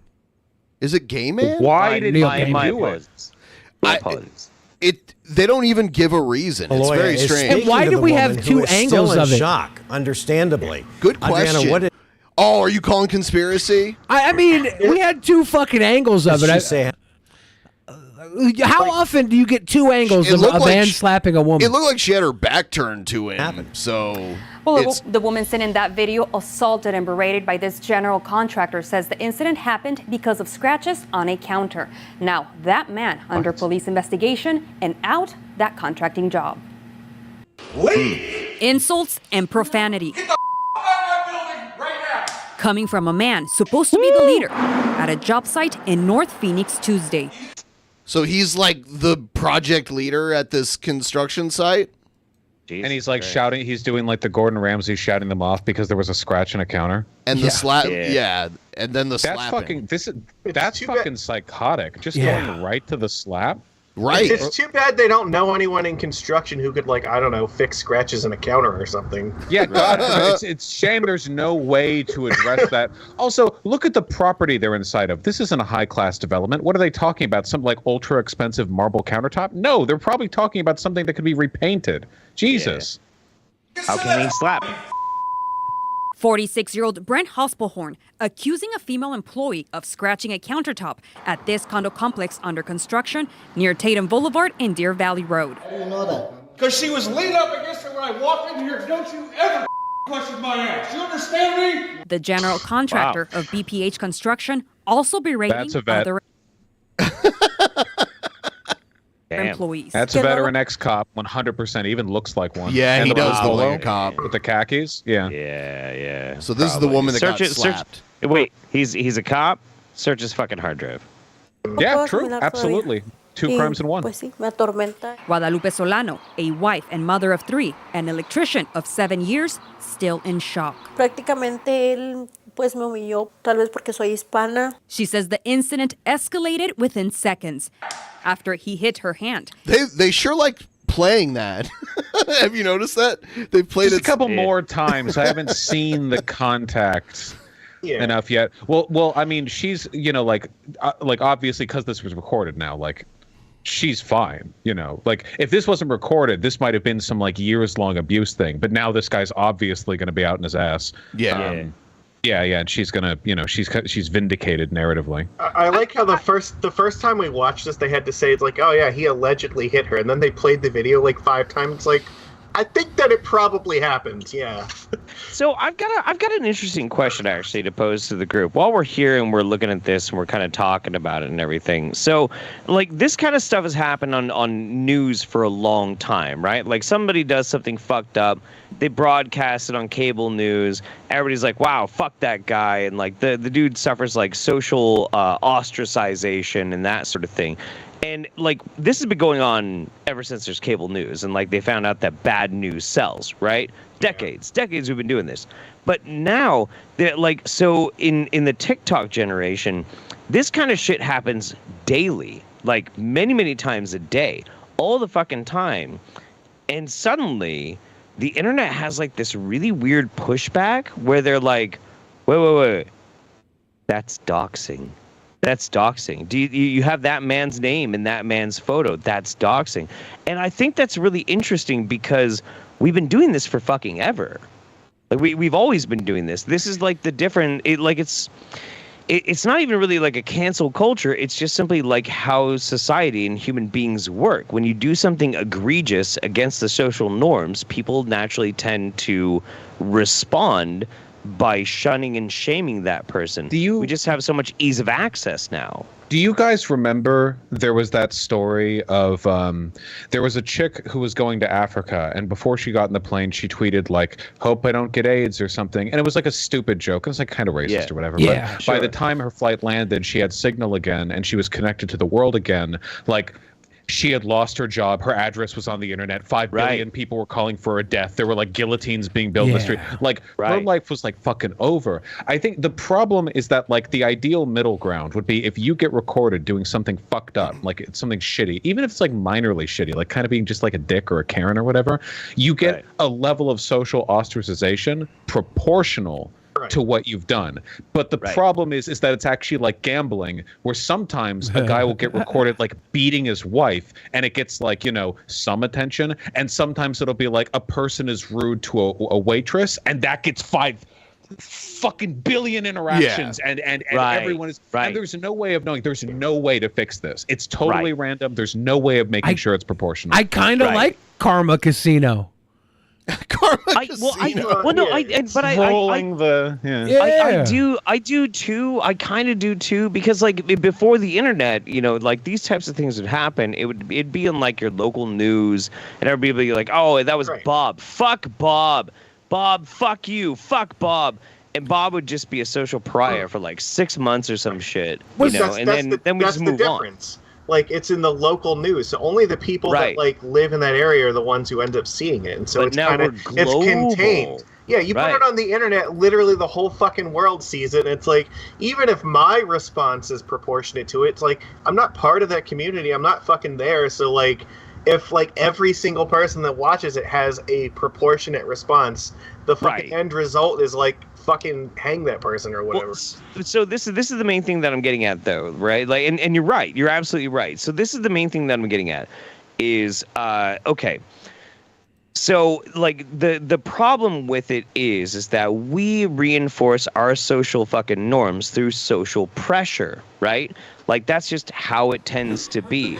The problem is that because things are so fucking global, that it can be an overwhelming response to it. So the question that I have is this a positive or a negative? Because we all have the ability to see the bad behavior of people very quickly, and it incentivizes people to maybe not be shitheads, maybe, but it also means that we've eroded the ability to have like some kind of forgiveness if we just had a bad day. You know, so like I don't know what the balance is there. It's really weird. There's one other problem too that's worth considering. I don't know if you saw this. This was maybe like 2 weeks ago, but there were some influencers. There was this black guy who was being recorded on a phone who was doing like street interviews, interact with people, whatever. I hate these people, by the way. I fucking hate these like clout shark influencers who try to bother people in public. But there was like a group of people, and this black guy tapped on the shoulder of a white girl who kind of like turned around, like panicked a little bit, and then kind of hid behind someone. And the discourse immediately was like, is she fucking racist? Like she sees a black guy and she fucking like hides from him. What's going on? And it turns out like this was literally like an autistic chick who just her shoulder got tapped on from behind by some dude looming over her, and she just like panicked a little. She did nothing wrong, but initially there was like hundreds of thousands of people being like, "Oh my God, this girl is racist," and it's like, with the context cut up like this, there's actually no way to know in many cases whether or not you're socially ostracizing a bad person or you're just looking at some shit, right? Right. I think a lot of social ostracization has been against people who have social disorders. Like, we are very inhumane human beings when it comes to anybody on the spectrum. Like, I realize now 7 or 8 of the people that I've made cry, like in social interactions, all had some sort of tism. And I thought I was just the king talker. You mean like the waitress? Yeah. I just thought I was cool at making people cry. But it turns out they were already down a peg when I started. Wow. It makes all my victories seem so weak. No, I don't know. It's pretty fucked. So this contractor dude is fucked. I assume that's pretty. Oh yeah. Pretty open and shut. Sure. Yeah, and it's I don't know. Like I don't know how we fucking solve this either. Because there's some times where you want messages or like interactions like this to become fucking global. Like you want the potential for like any person to just upload a video that like the world sees, because maybe it's some like ridiculous human's right abuse that like needs to be fucking seen or something. But how can I resist we don't a want it to promise be such as everything. this? No matter how hard you try, I always come back.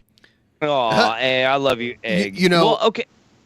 Go ahead. The only one I really covered recently on our streams was the Home Depot Karen, just because I was fascinated with how. Oh yeah. She had no self-awareness of the situation. I remember that now. Yeah, that was good. Maybe there might be an unintended consequence from this whole fucking thing. And this is honestly like what I think is the best case scenario. What I think might lead to our beautiful canceling utopia is that given enough time and given enough global access to the fucking internet, everyone will get canceled at least once. At least once. And then we will somehow learn a type of tolerance. So when somebody like fucks up, we're like, wow, that was fucked up, but buddy, I've been there. I've been there too. I've been there too. Okay, well, you're gonna have to suck it up for like a month, maybe 6 weeks or so. But like, and then it'll be over, and nobody's gonna fucking care because we've all been there. We've all been there. Could you imagine getting canceled and on the same day you get raped, like right after the cancelization? What the fuck? What's this? You're right. That would be bad. I agree. You'd be like, man, the cancelization was nothing. Escalator. Being canceled was nothing. This was I want to go back to that. That would fuck? Which one came first? That would suck. Oh my God. Yeah, that's rough, buddy. You realize how bad being canceled is, and then something worse happens. There's always worse, is what I'm saying. Thank you for the enriching perspective. I thought you guys shouldn't harp on canceling for too long. It's not so bad. We all move on. Hold on. I've read this. It's one of my people's. I've been canceled so many times, dude. We got a super chat from Ultimateo. I was watching Vaush while playing a Modern League with Fish like he usually does. I was surprised to see someone from the Merfolk Discord.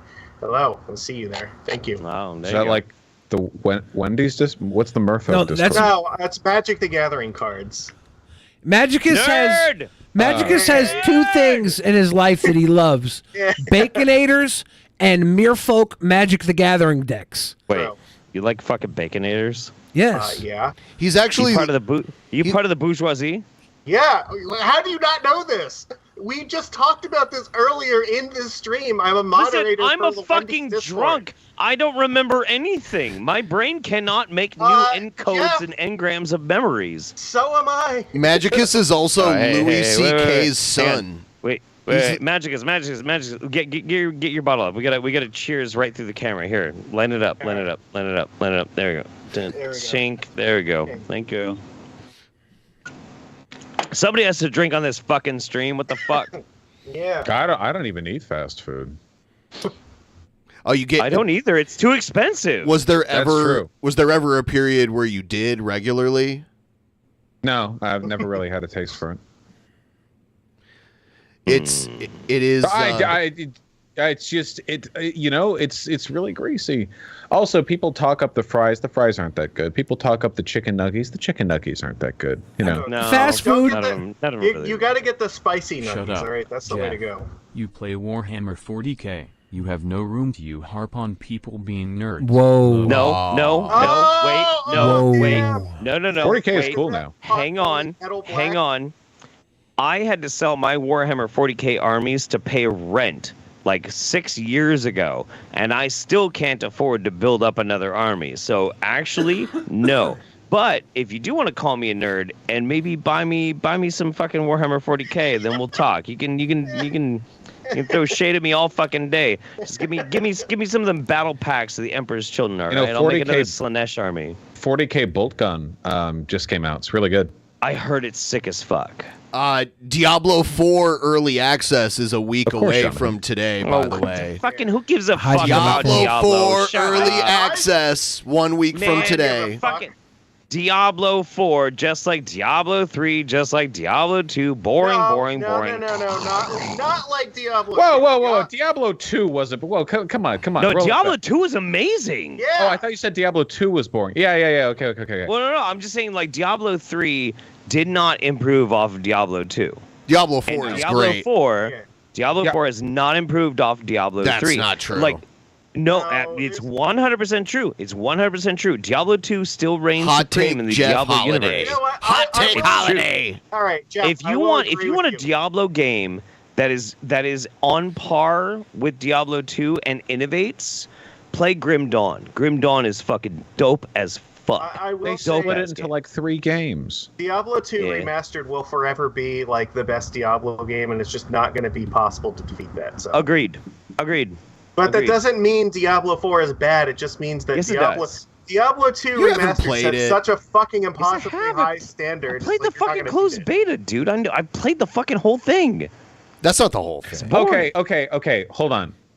Diablo 2 is great, but it actually sucks. It has literally no end game except for gear grinding. That's not acceptable. We've all moved past this. No, that's what the whole games are. Diablo clones. Yeah. That's all what Diablo games are is gear grinding. Uber Tristram isn't enough. It doesn't have a real end game. The Greater Rift system, or like the maps that you do in Path of Exile, that's like a good end game that you can build on.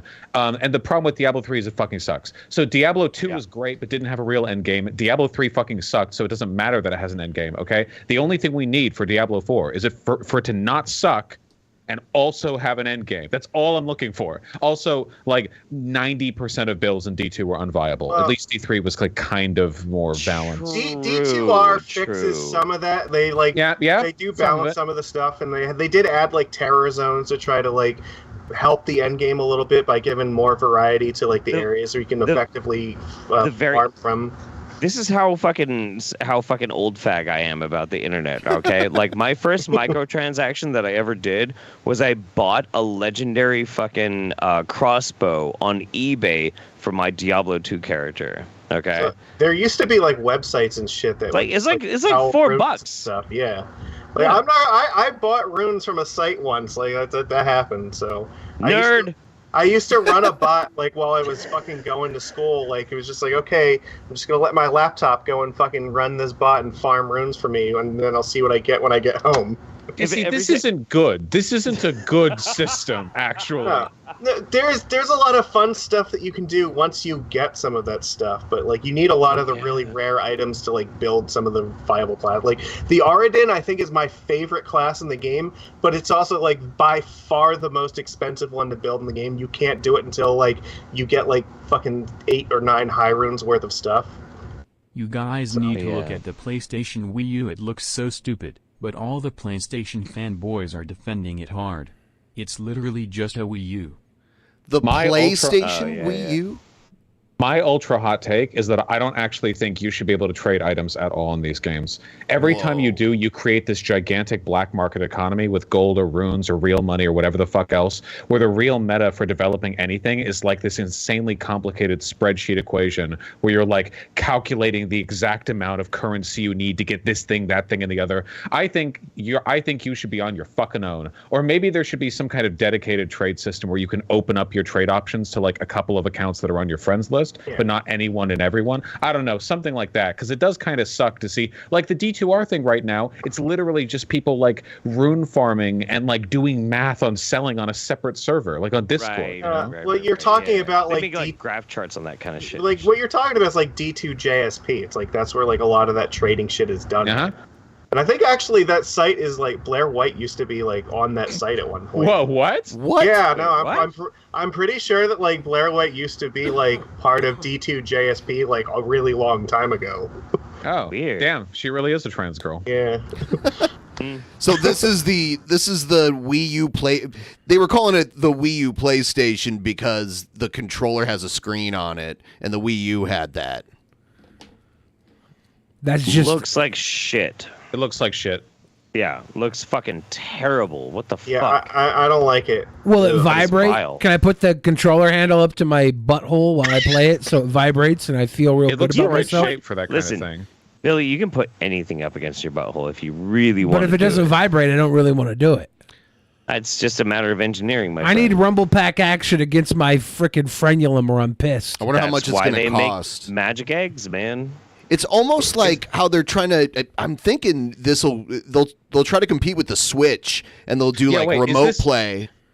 Is this like a Wii U or a Switch? Is it meant to be there's two screens, one in your hands, one in the TV, or is it like this is the portable option? This is a PS5 with a controller that you'll probably be able to stream the games remotely on your controller with a screen from anywhere you have an internet connection. With your Wi-Fi connection, probably. Didn't we already learn this lesson with Stadia that you really don't want to stream? Then you can't even really use it because you couldn't use it on a train or a plane or a bus. Right. I love the collective groan that got. I'm sorry, but like I have not liked any fucking consoles for a long fucking time. I had a Switch. I played Stardew Valley, and that was it. I played Stardew Valley. I tried to play like the new Zelda game. Didn't really give that much of a fuck. New console games do not make sense to me. So many games are way cheaper on fucking PC. It makes no sense to buy a fucking console anymore. I know, hot take Holiday over here, but like there's no fucking point, man. There's no fucking point. The Switch just has a good archive of old games. Yeah, but you gotta pay out the ass every month to even access them. No, I think some of them are free, and some of it's like the Nintendo 64 ones are like $4 a month or something. I forget. There are free ones, I think, if you have like a Nintendo account. Okay. No, I'm gonna listen. All these things that we have to pay for in our lives, like access to Nintendo Now or whatever the fuck it's called, like Sony and whatever, blah, blah, blah, all the archives and shit, your streaming services, your Netflix, your fucking Hulu, your Disney, all this kind of shit. Listen, ExpressVPN is $12 a fucking month, and you can get All of it. All of it. You know, for pussy free. is free. Jeff, For is this a Matt Walsh baby plushie? Exactly. That is a Matt Walsh baby. There's a reason they can this charge. is what we should be spending our money on. There's a reason they charge this a month for games. Look, I have Because to say- people can't get free pussy like the rest of us. You can get twins. What is this? A baby plushie? It's a Matt Walsh baby plushie. That's it's a Matt Walsh fleshlight. Baby fleshlight. If you buy 2, you can pay in 4 interest-free installments with Shop Pay. See? Yeah. Interest free? Is that like no interest? Like I have no interest in owning a Matt Walsh plushie? What's the interesting fuck are is the if people who want to put something like this This on is weird. credit? Pretty weird. I want to get 3 of them, and I want to make them into like a human centipede sort of thing. That'd be cute. This is explicitly marketed to children, so a good comparison would be, imagine the outrage if somebody like Dream or Markiplier or PewDiePie made a plushie of them as a baby in a diaper and then marketed that to children.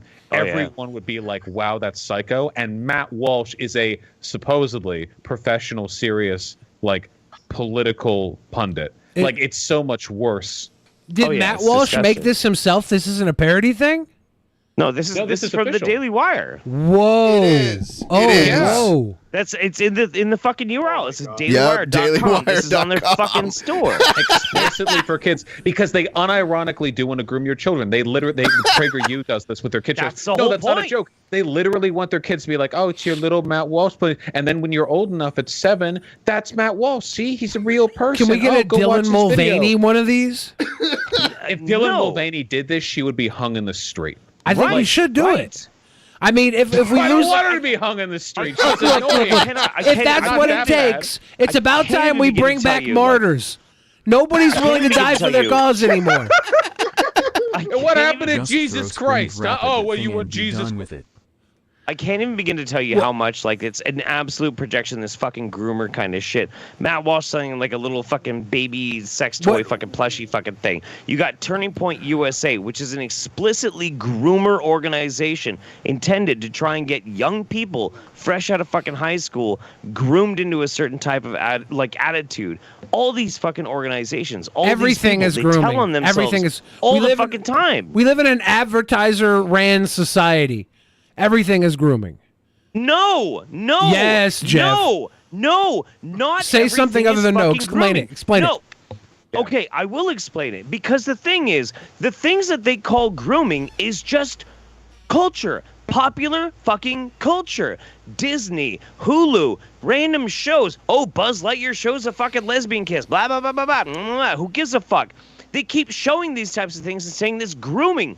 It's just media. It's entertainment. It's what the random masses like to fucking consume. There's nothing weird about it. There's nothing crazy about it. But they want to like nitpick one little thing that they can just dig their fucking fingernails and be like, there, it's grooming. But you look see for 1 progressive second of stuff- these people, they explicitly are trying to groom you to think in one specific fucking way. Like about the Every single Baconator? accusation. When you see progressive stuff that's marketed at kids, it's not because some political org got billionaire money from like the dark PACs to fund it. It's because corporations recognize that it'd be profitable to make it because people like it. But then on the right, it's like there are literally like the Daily Wire literally said they're going to roll out like $100 million initiative to put forward like a range of children's content. Which I don't think there's not an equivalent PragerU for that on does the it left. too. I don't think. Yeah, PragerU does it with their kids show stuff. The equivalent for that on the left is Disney. Yeah. And like Disney's just a corporation that I said. That's just But trying to make money. if the corporations are going to embrace the progressiveness, the right has to. They're not. No, they're not. But that's the thing. Corporations do not embrace progressiveness. They sell progressiveness. Why we're about to be in June, and we all know this. We all knew, and we all know every single one of these fucking dumb fuck corporations come out there with the goddamn rainbow version of their fucking icons. None of them fucking mean it. None of them give hold a on, fuck. Jeff. You're telling me they don't actually give a shit about this? Huh? I know. Mind blown. They don't fucking give a shit. They Magicus, don't your give a mind shit. would fucking change immediately if Wendy's had rainbow bacon. All of this shit is just marketing. I would They're go to selling Wendy's people. every fucking day for rainbow bacon. Told you. All of it. fucking lose my all of this is just fucking selling to people. That's it. I guess it's selling to people. It was just like the difference between like a TV show with an interracial couple in it, just because most people are okay with that, and it's like marketed at kids. And then like a political org spending millions to make content that promotes like no Bible race and mixing. Christian rock. Right. The right always comes up with some sort of copy, cheap knockoff, or alternative. Well, the cool thing about that actually is that anybody in their normal fucking mind laughs at it. If they spend $100 million to indoctrinate children, it's going to the children that are already being indoctrinated. Everybody else is like, Bible man, this fucking sucks. There is some truth to that. There isn't much reach for this. I'll say this much: the Matt Walsh baby plush toy is only likely to be bought by parents who would have already groomed their kids into conservatism. Yeah, at the appropriate time. This comes all the way around, like, to what we were talking about, like, earlier. Like, the reason that, like, these conservatives don't fucking understand, like, why companies like Disney end up doing things like, you know, LGBT characters and stuff, and why, like, Ron DeSantis going after them is, like, a failing strategy is the people over time become more progressive.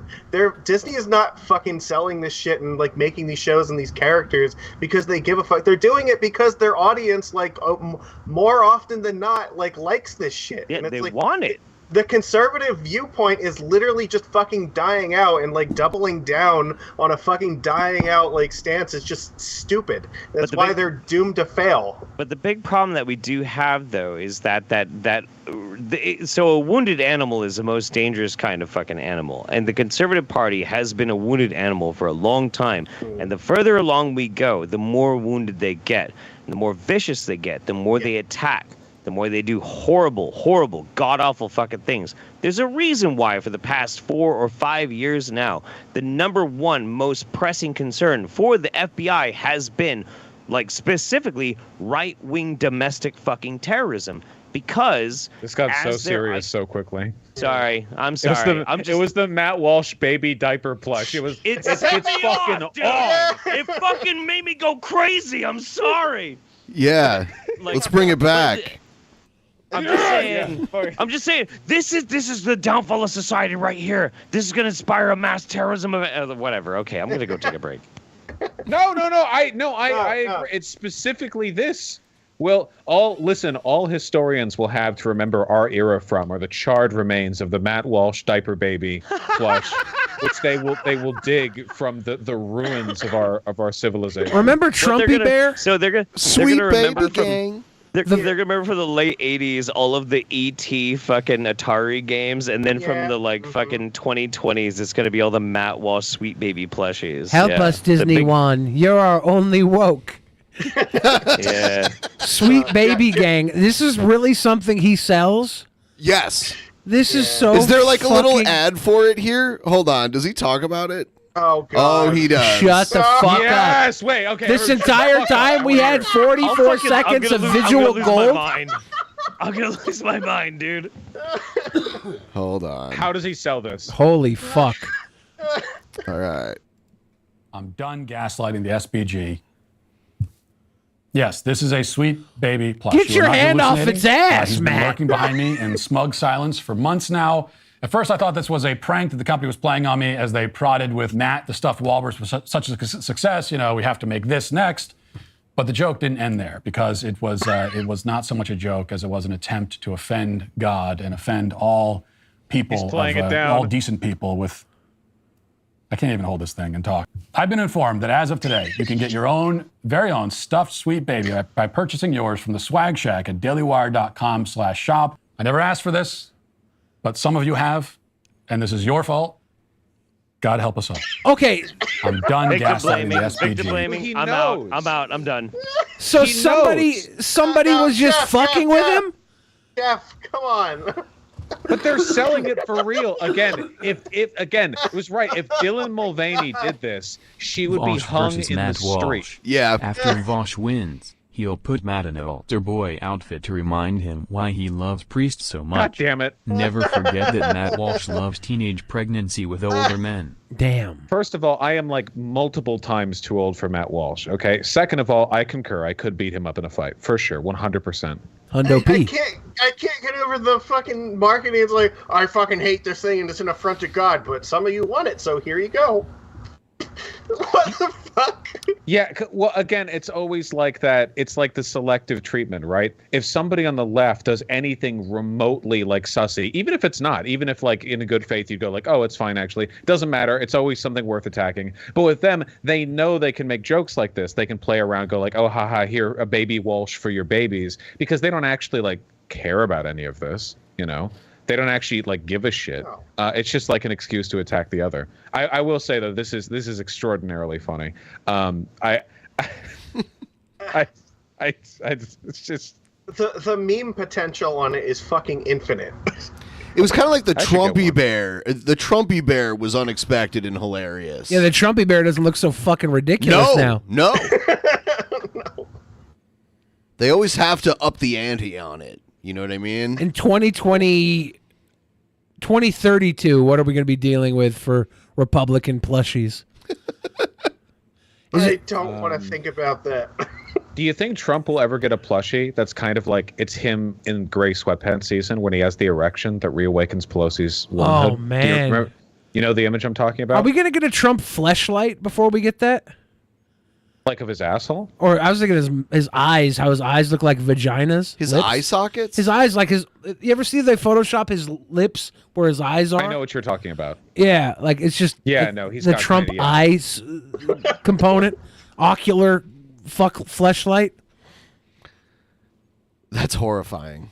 You know, I don't want to fuck Trump in his eye, and I don't think a lot of like you do. I don't think a lot of people want to fuck Trump in his eye. Then where'd that come from? Because his eyes look like little orifices. Again, like imagine Matt the Walsh marketing. needs to stop talking about God or he's going to go to hell according to the New Testament. Book of Matthew 6:5, and when you worship, don't be like the hypocrites preaching on the street corner. I tell you they've had the reward. There you go. We got him, boys. Whoa, we got him. Republicans aren't good Christians? Nope. That's crazy. We got him, boys. Send them to hell. No, It's they over. just Pack it up. They just say they're Christian. You know, it's a weird thing where they say they're Christian, but they don't really follow a lot of the. None of them actually care, right? Yeah. Maybe they have some like nebulous like spiritual beliefs, but it's like all those fake Catholics, you know, all those people who like pretend to be Catholic because they think it'll help them get over their porn addiction. And it just means they get to like call people degenerates on Twitter. And that's the only change in their life. If Jesus was fucking alive, he would be like appalled by what Christianity is like in 2020. Christianity is like the equivalent of when you're on a playground and you're the kid with the poop on the stick and like you're chasing kids around with the poop on the stick and it's your way goes, right? Because these kids see you have poop on a stick and you can go touch them with it if they don't listen to you. But like anybody who just leaves the park is not in trouble with getting the poop from the stick. You don't have to listen to stupid poop stick kid. But all these people that stay in the fucking idea that they believe in a God because they believe the poop stick is going to get them. My Billy They're Actually stuck. Maniac figure got lost up my pooper. Damn Will it. there ever be a Billy plushie? It won't fit up your butt. Yeah, plushie wouldn't. It's a shame you were interrupted. I was on the brink of some kind of like incredible understanding. I was going to have an epiphany. It was about the completely world from all ruined. that. I couldn't get it back anyways. You know, Christianity is poop stick behavior. Jeff, have a drink with me. I think we both need it. They both need a drink. There we go. Cheers. Who's Who? Me too. I got some water. There's five of us here. There's five of us here. Choose me at the bottom. You left me hanging, broke. Hey, Vaush, did you see David Pakman talk to the guy who drinks his own pee? No. Oh, God. You mean that TikTok guy? Yes. Why did they talk? What connection is there? It was like, what, 20 minutes long? It was They had like a fucking debate. Yeah. And Pac-Man was like trying to hold him up to good faith on all of his weird shit. He literally pulled out some pee and drank it, like took a big sip. Nice. Yeah. That guy makes me really uncomfortable. That Today guy, we're- he has like a nude retreat where like him and a bunch of other guys just stand and sort of stare at each other's this dicks. guy. Yeah, I know this guy. Yeah. Man's got a sippy cup. Man, if you think this is the worst that pee drinkers get, you have no fucking idea. Do you think the Freemasons would have invented that jar if they knew it would be used like this? It's worse. How do I do this? It's worse than like water sports though, because it's not like people fucking. If you're fucking a girl and she's like, "Oh, pee in my face," like, well, obviously, like, well, yeah, of course, it's normal. It's so. This is like this weird, like, cult, fake dietitian, spiritual crap that makes it like 20 times more disgusting. It's not. I've totally seen people. I've seen people like literally use like an asthma nebulizer, so that they can just inhale and breathe in piss. Oh yeah, he has the stickers too, and like. Okay, it's like it's like if you like anal, like fucking somebody's ass, like, okay, great, you know, whatever. It's 2023, who doesn't? But then if somebody was like, oh yeah, for my own health, like every hour, I stick one finger up my ass and then continue with my day. It's like, that's a lot worse. Like it doesn't. Disconnected from sexual activity, everything gets significantly worse in this ballpark. Yeah. That's how I feel about this guy. I think at one point he like asks him how long he's been drinking piss, and he's like, "I do it to counteract the COVID vaccine." Yeah. Oh yeah. And then he's like, "Haven't you been drinking piss since like the 90s? Like, how long do you think COVID's been a thing?" Sure. Yeah. Some people in they inject their urine. They do eye cups. They wash their eyes out with it. He admits to the injecting. Now, Vaush, you said things are more pathetic when you take the sex out of them.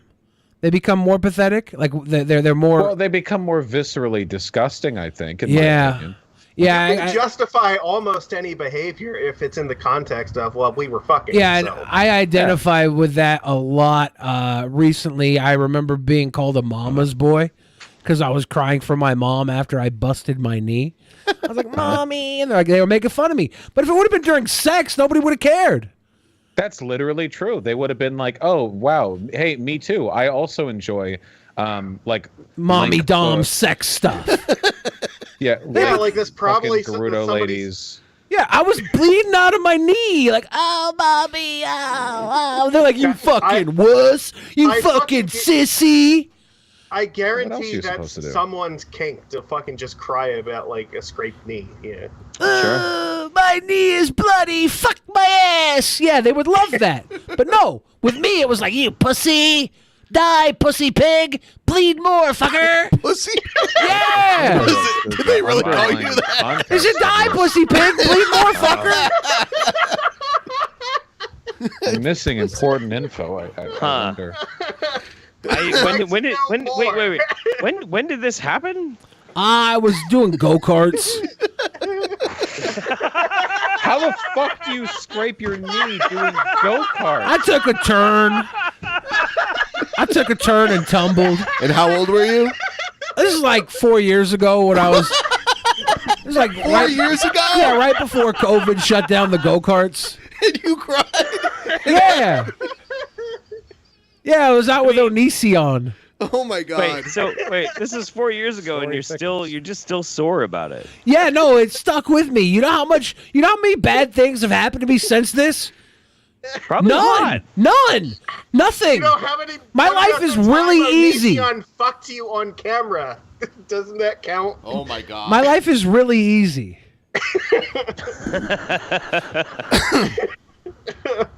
I wake up and my only choices for the day, my only struggles when I wake up is whether I want French toast or a blowjob. You understand how easy it is to be me? I hope you choose both. I hope you get Wendy's French toast sticks. Now I feel like the idiot. I didn't realize I could have said both. Fuck! Magic is who can afford Wendy's fucking French toast, okay? Sit down. Definitely not people living in the middle of the woods for sure. God damn it. Yeah, Jeff was drunk and I think he wanted the government to subsidize fast food to feed people in the woods. Something like that. Something like that. Just imagine if we had drones to drop fat sacks of Baconators to the people in the woods. You know, here's the thing, though. Like, my Baconator rant, like, a lot of people give me some shit about the Baconator rant and everything, but, like, that was right before Wait, what was the rant? Well, the rant was basically... Okay, so the rant was basically that Baconators are a symptom of fast food no longer fulfilling a societal role where it's fast and easy and affordable food for people that don't have the time to cook food, they're on a limited budget, that sort of thing, that it's like such a bougie fucking thing that it breaks the convention of what fast food is supposed to be. Now, I want to remind everyone... Supposed to be fast, supposed to be easy. He went on this rant because I asked, which fast food do you like best, McDonald's, Wendy's, or Burger King? Yeah, and then this came out of him. Fucking mind. Ben's always bring up the wedge issues. Right, I was drunk as fuck. I was drunk as fuck. Right. Fast food's gotten pretty fucking expensive. It has. But look at Wendy's. Wendy's, which we were talking down about during this conversation, still has the 4 for $4 option. Yeah, but the thing is, the other thing too about that is like the Wendy's 4 for $4 options, they've shrunk, and like what used to be like a pretty kind of still shitty but kind of decent sandwich is now like a fucking slider. Like they're very tiny. It's a small burger, fries, it's a nuggets. Slider. It's not even a burger. It's a It's slider. A burger. But No, you get a double. I think it's a double stack, a fucking 4-piece nugget. That's not for 4. That's for 6. That's for 6, Magicus. I'm sorry, not the double stack. The $4 meal is the junior cheeseburger, the 4-piece nuggets, right, the small soda, and the small fry. So the whole reason why this got to me was that back in 1999 and then in 2000, I practically lived off of Wendy's because I was poor as fuck. I was a poor fucking punk rock kid. And Wendy's literally kept me alive, right? And so seeing Wendy's becoming like this very bougie thing, it made me realize that it was no longer fulfilling the societal role of affordable and easy. And I'm like, what the fuck is going on with this shit? How are, like, single mothers who, work a full fucking job, they don't have time to, like, make food and that sort of thing. That's their only option. How are they even supposed to, like, afford it? And I ended up sounding like a fucking lunatic a little bit when I was talking about it, but I wasn't wrong. I wasn't fucking wrong. I'm with Jeff on this one. It's worth pointing out, by the way, that even these elevated fast food prices are artificially deflated because of the enormous subsidies the U.S. government gives to our meat industry. True. And corn.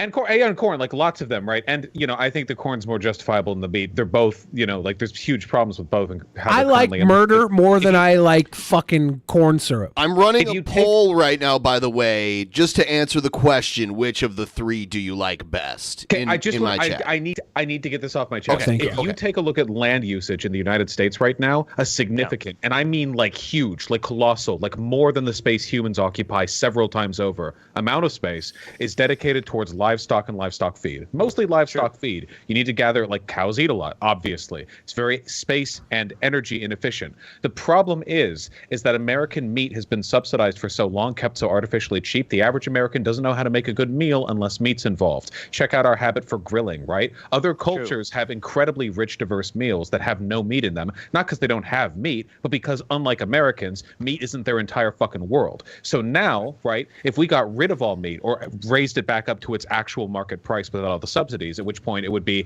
impossible to have cheap fast food with meat in it.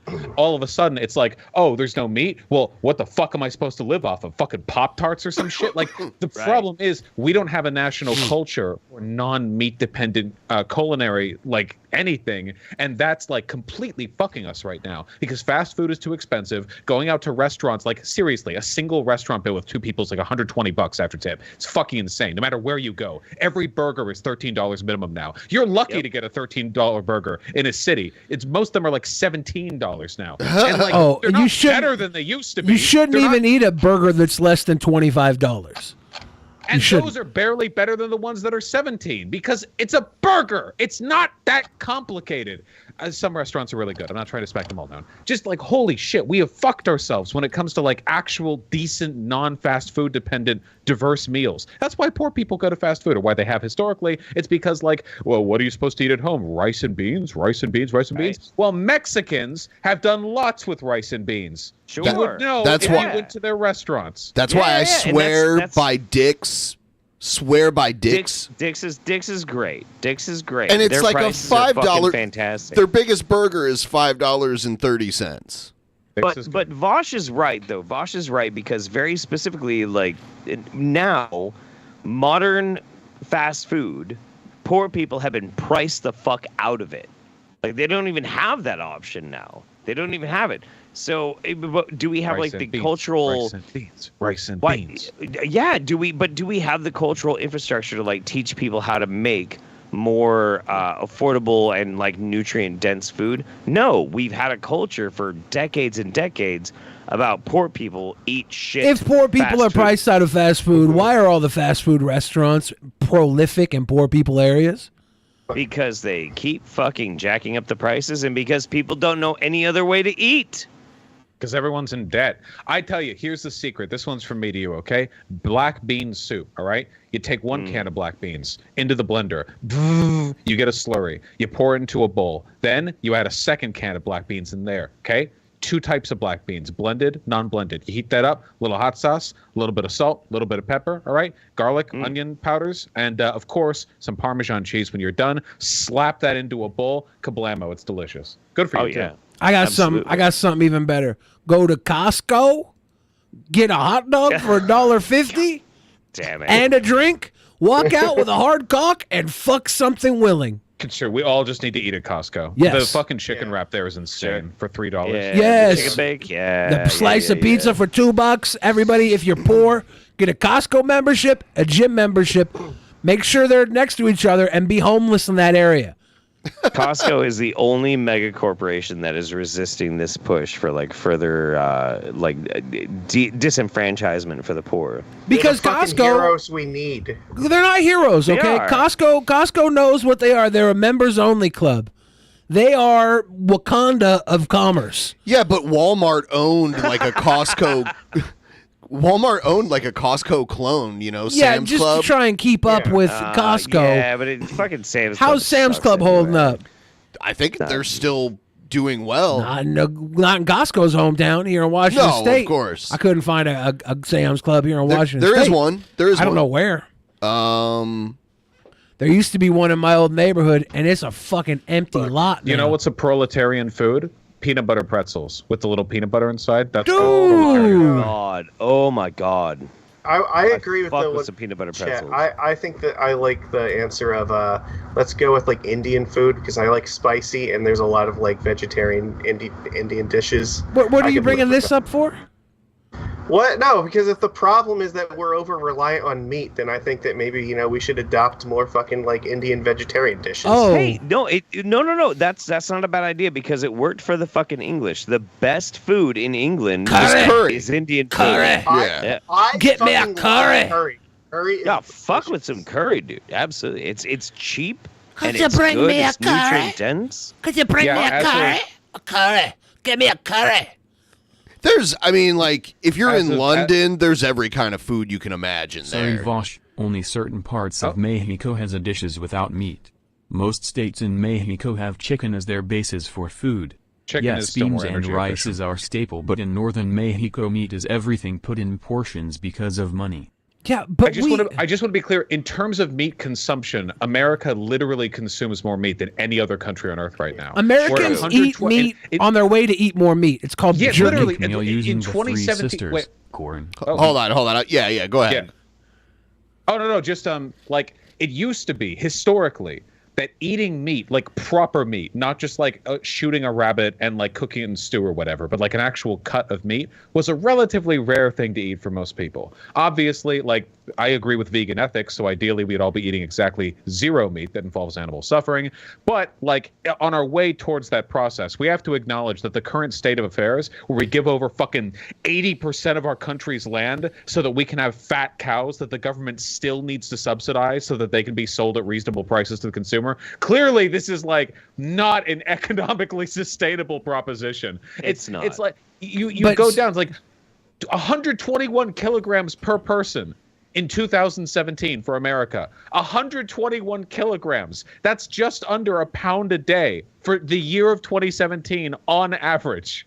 But this is a product of capitalism, just like our prison system, just like our everything here. I agree. This is America. Welcome to America. It's just animal suffering. It's also what did the donation say? Dragon of the West said if you make a meal using the three sisters, corn, beans, and a squash, you'd have an extremely nutrient-dense food. That's why Native Americans were so tall compared to Europeans in 1492. I've got a big. What did the dono say? I missed the dono. That's what the dono said. That was what it was. Okay. Just making sure. Yeah. I'm actually growing three sisters in my backyard right now. No, I'll be real with you. Reading that corns, beans, and squash, I was thinking to myself, that's all I should ever eat is corn, beans, and squash. So I went vegan before I like infiltrated this like weird crazy convention a few years back, and to do it I kind of went like what's it called, method actor, and to do it I went vegan for 2.5 months, and just tried it out, tried to get like my head into the whole headspace and that sort of thing, and I was actually very fine being vegan except for one fucking thing. I missed one thing that drove me fucking crazy. I want you to guess what it was. You missed not having to tell everybody about your diet. No, I didn't talk about it. I wasn't one of those people. Like, well, that's part of the vegan condition. You have to tell everybody you're vegan. Bacon. Come on, tell me it was bacon, please. It wasn't bacon. No, it wasn't bacon at all. It was no meat product that you would guess. And it wasn't even cheese, because I found like vegan cheese that was fucking delicious. Miss honey? I was totally fine with it. Did you miss honey, Jeff? It was eggs, dude. It was eggs. That's it. I missed eggs. If I ever get into a point where I can like raise my own fucking chickens, I'm gonna go vegan except for eggs. Eggs really shouldn't count. With it. Like, I'm a pro-choice person, right? I'm a pro-choice. Eggs is not meat. It shouldn't count. Sure, it comes from an animal. It's like afterbirth, like whatever, it's fine. Let a motherfucking period meal. I could give scramble. up meat any day of the fucking week. I could give up fucking cheese, milk, all that kind. Like, honestly, almond milk is better than regular fucking cow milk. It is. Okay, honestly, let's not. All right, hippie. Let's not go. Let's not fuck ourselves in the throat. I mean, he does live in Eugene. It's true. He does live in Eugene. True, at least do macadamia milk. At least do macadamia milk. I will say that vegan bougie motherfucker. I am a bougie dude. I literally. So I'm considerably. I need to go on a rant here, Jeff. I am bougie. I live the high life that most could only dream of. But macadamia versus almond, macadamia, cashew, almond is the worst nut milk. The worst nut milk. Not. Almond milk is nut milk for fucking poor people. You want poor people nut milk? Fuck, I forgot. No, drink your nut milk. You love almond milk. Man, okay, I'm not poor, and I feel poor when I go to the grocery store now. There are a couple of like diet, like frozen meals that I get sometimes because like it's like 300 calories. It's pretty tasty. I look at that. It's like $6.99 for 280 calories. So I'm like holding up my hand, shaking, like my skin's getting clammy, sweat starts to bead in my forehead. There's no wealth point where, for me at least, where that's not going to make me feel like a poor man. Jesus Christ. You gotta get the fucking one that I get one of those like kind of meals every day for lunch to take to work, but they're only like $3.25 or something like that. Yeah, you can do better. There are some good ones. I mean, really, like honest to God, and by the way, this is like actual advice to anyone who's watching. If you set aside 1 hour in one day of your life, you only have to do it once, and look up nice meals that involve things like rice, beans, pasta, just basic staple foods that you can buy for cheap, and you will realize that with just not even cooking skill, just the tiniest bit of effort, you can create massive meals that'll be delicious for multiple days, and it'll take less time overall than any individual number of trips to a fast food place, and it will cost a quarter that. It's so important. That is what I was saying to Jeff when he was doing his fast food rant. And then he started talking about Ben. Like, we were talking about. When you were drunk and like right? wanting to argue with me about it, I said basically the same thing as Because that. you And were that's wrong. Why No, I was saying they shouldn't be eating fast food.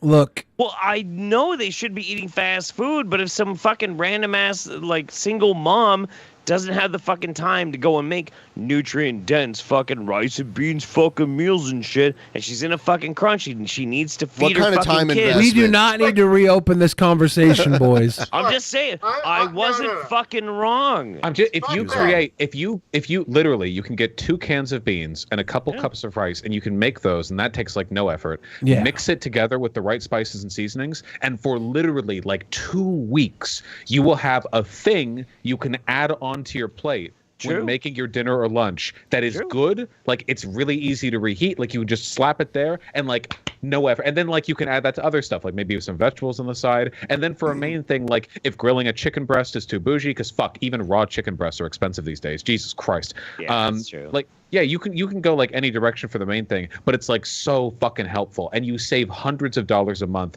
potentially with a family of 4. Over $1,000 a month if you did like pivot from like heavy fast food consumption to that. Yeah. Like you could make an entire fucking pot of spaghetti for like $5 in 15 minutes. Like it's not that hard.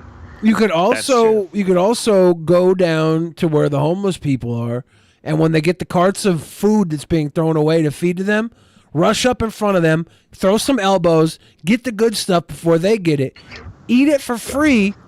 And then come back later when they refill the homeless carts. Because there's people that just give food to the homeless all the time. I got a question to pose to the group actually here. So add a like, little butter and some lemon juice to the rice, and you're fucking cooking. Oh, dude. Throw a little salt in the homeless people's eyes so they can't see. You get the good fresh pie. A little bit of salt. So this is the question that I really want to pose out here, though, because we're talking about like food and preparation, that kind of thing. Is like, okay, think about it like this. It used to be because of the effects of the beneficial, if that's true or not, effects of capitalism was that you could get very quick, very fast, cheap food for you and your family if you needed to, because whatever, you had to like wage slave your fucking life, away doing this kind of shit, but you could get cheap food. You can't anymore because it's all too fucking expensive. So would it be a good idea to prep people, now this is going to sound doomer, to prep people getting out of high school on how to make emergency poor food so that they don't starve? Or is it more beneficial to try and find a way to make food more affordable? Like, which is the better option at this point? Are we just going to respond to late stage capitalism by trying to teach people how to like not die, or to focus on trying to find a way to try? Do both. I know, There's no but reason like you can't do both. Well, but the thing is like I find that so fucking doomerism to be like, hey, you might be poor, so we're gonna teach you how to live off of literal scratch. Dude, I had to fucking learn that lesson the hard way when I was in college because I had a budget of like $100 a month to fucking feed myself. And I just think it's fucked up. It's actually, but it's also like healthier overall. Like I think some basic education on the subject could be useful. I don't think that it causes like the fundamentals, like the broader economic issues continue. A little bit of like basic home literacy, financial literacy, that kind of stuff. The fact that we don't teach high school students that just seems really dumb. Like we're kind of lining them up for a trap. Like you get out and it's like, nobody taught you how to do taxes, because it turns out it's really complicated. Corporations lobby for it to be complicated, so that people had to go to tax services rather than just filing their own. I don't know. It's just it's really just like a simple thing. But I've met like a shocking number of people who don't know how to cook, and by don't know how to cook, I mean they literally don't know how to operate a stovetop. We're going beyond. Like it's a lot of people are like afraid of it, which fucking grow up. And a lot of people also think that like it's not necessary anymore because the availability of systems that can get you pre-cooked food to your house is like, because they go to college and they have like mommy's money to go off of. When I went to college, I was on my own money. I saved. Yeah. I was $80 a month on groceries just for myself. Oh, fucking preach. Yeah. Yeah, because I was on that lentil grind set. And like, man, it's so important, I ate a lot of rice-based dishes when I was in college. Your rice is good. Yeah, I love rice. It's great, and it's also cheap. That's the important thing. Potatoes. Lentils are cheap. and more nutritious They're than the rice. cheapest you can get, basically. Yeah. Get some quinoa, Magicus. Oh, quinoa. Get some Potatoes. quinoa. Just- you can do so much with potatoes. Sweet potatoes and quinoa. There's a problem with quinoa though. What's that? Is it blood diamonds or something? But you don't. Okay, so I don't know if it's still the same. That's what he was going to say.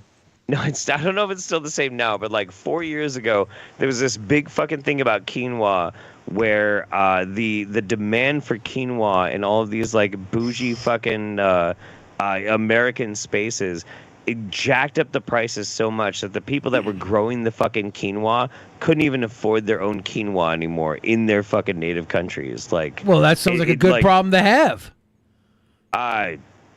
See, I would Does say it? Yeah, well, you know, before we exported all of our apples from Washington to China, we would get the best apples. But China wants to True. buy our apples. And now we make more money off the apples. We don't get the best apples anymore. But you know what we do get? A nice cup of coffee.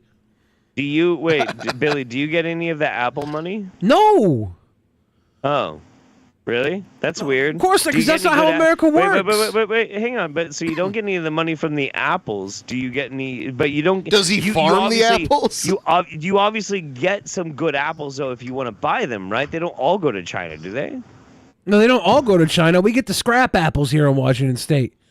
Okay, so you get the scrap apples and you don't get any of the money from the apple sales to China. Yeah. Winning. Yeah. Good for them and their quinoa. Their fucking granular gold is I don't think the Chinese should be allowed to have good apples. Hey, if I think could that do Americans should get good apples first. if I could do America one thing first with apples. if I could do one thing man. to start the America-China war, it would be sending them a batch of bad apples. All right. My bougie secret is that I am fucking addicted to Honeycrisp apples, and they're like the fucking most expensive apple that like I can never find. That you can ever find. You live in Pennsylvania. Of course, a Honeycrisp could be the most expensive. You know what the most expensive apple in Washington State is? The capybara apple. Bet you never heard of that. We got Bill bring it Gates. back to the We got Bill capybaras. Gates. We got Bill Gates and Jeff Bezos here, and they sell the capybara apple. You know how much a capybara apple is? $28 an apple, Magicus. Holy fuck. Yeah, think about that. Next time you go to buy a fucking bag of Honeycrisp from the Pennsylvania Dutch. you just You're make eating that up? Yes. Yeah. There is Yes, no I capybara made it apple. up. No, like Honeycrisp apples are like something like $4 a pound or some shit, and it's like, yeah, I lied to you, Magicus. yeah. It's, The capybara apple. What the hell? Our So what have we Honeycrisps- learned today? Oh, shit. There was a lot of misinformation on my part. I'd like to apologize for that. We've learned negative information. Yeah. then. We all have right, well, let's do all been po- made we'll do stupider. one positive thing to make up for it. If I have advice, if you're like on a budget for food, buy stuff in bulk as much as you can because it will fucking make your food budget go that much further. I have advice if you're on a budget, food budget. Get a Grinder app. If you're a man, do Grinder. If you're a woman, do Tinder. Billy, Find a- I don't think. Find a lonely man and have him buy your dinner. Grindr is not a sandwich app, okay? Grinder, 100%. Go on a dating app with somebody that's lonely with money and have them buy you food. You don't have to fuck them. You might have to make them think you'll fuck I never them. buy on first dates from Grindr or Tinder or anything like that. I'm onto their fucking schemes. It's like, oh, hey, what do you want to do? You want this restaurant? I'm like, hey, let's go on a hike. Let's go on a nice calorie burning hike. Huh? We both have lots of calories to burn. Let's fucking go. All right? Yeah, yeah. And that way you can weed out the snakes. And then if you're the one just going out on these dates for food, you can weed out the people that don't want to buy you food until you find a food buyer. And here's the thing about people who want to buy you food for attention. You don't owe them sex, right? These people are so fucking lonely that going out to a meal with you is better than nothing. They have more money than they have attention. Take a meal, give them fucking attention, have a nice Applebee's 2-for-2 starter meal and a fucking stupid drink.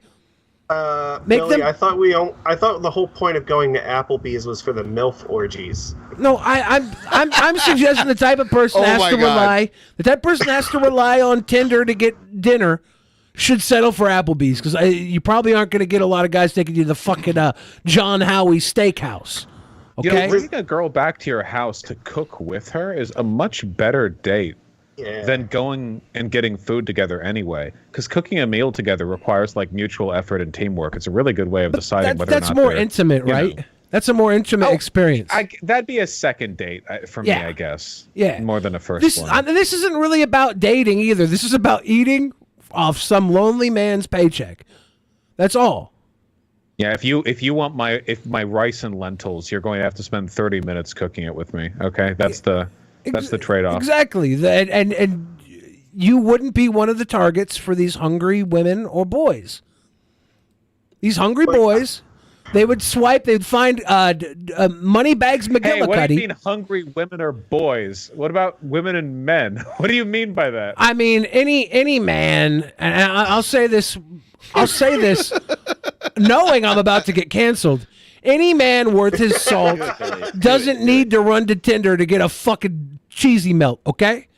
Any man worth his salt could, you know what he does when he wants to eat a fucking nice meal, you know what he does? He looks on his phone and says, hold on, hey Google, where can I get a nice expensive cheeseburger to eat in front of all the poor people? And as I eat it, they salivate, hungry, with empty bellies. What was that, Google? So you're saying there are two male genders, expensive burgers and going on Grindr to take dick for meals. Yes. There's men. Okay. Men I understand. That makes who sense. Eat what they want, fuck what they want. The world gives them everything they want. There's like 10% of men are maybe these type of men. That's generous, I think. And then 90% are fucking boys. They're literally like, oh, you ever see the old the meme of an office full of monkeys on typewriters? You know, where the monkeys look like they're doing human things. It's so cute. 90% of men are just boys pretending to be men. That's a fact. I don't know if there's numbers to prove it, but that's a fact.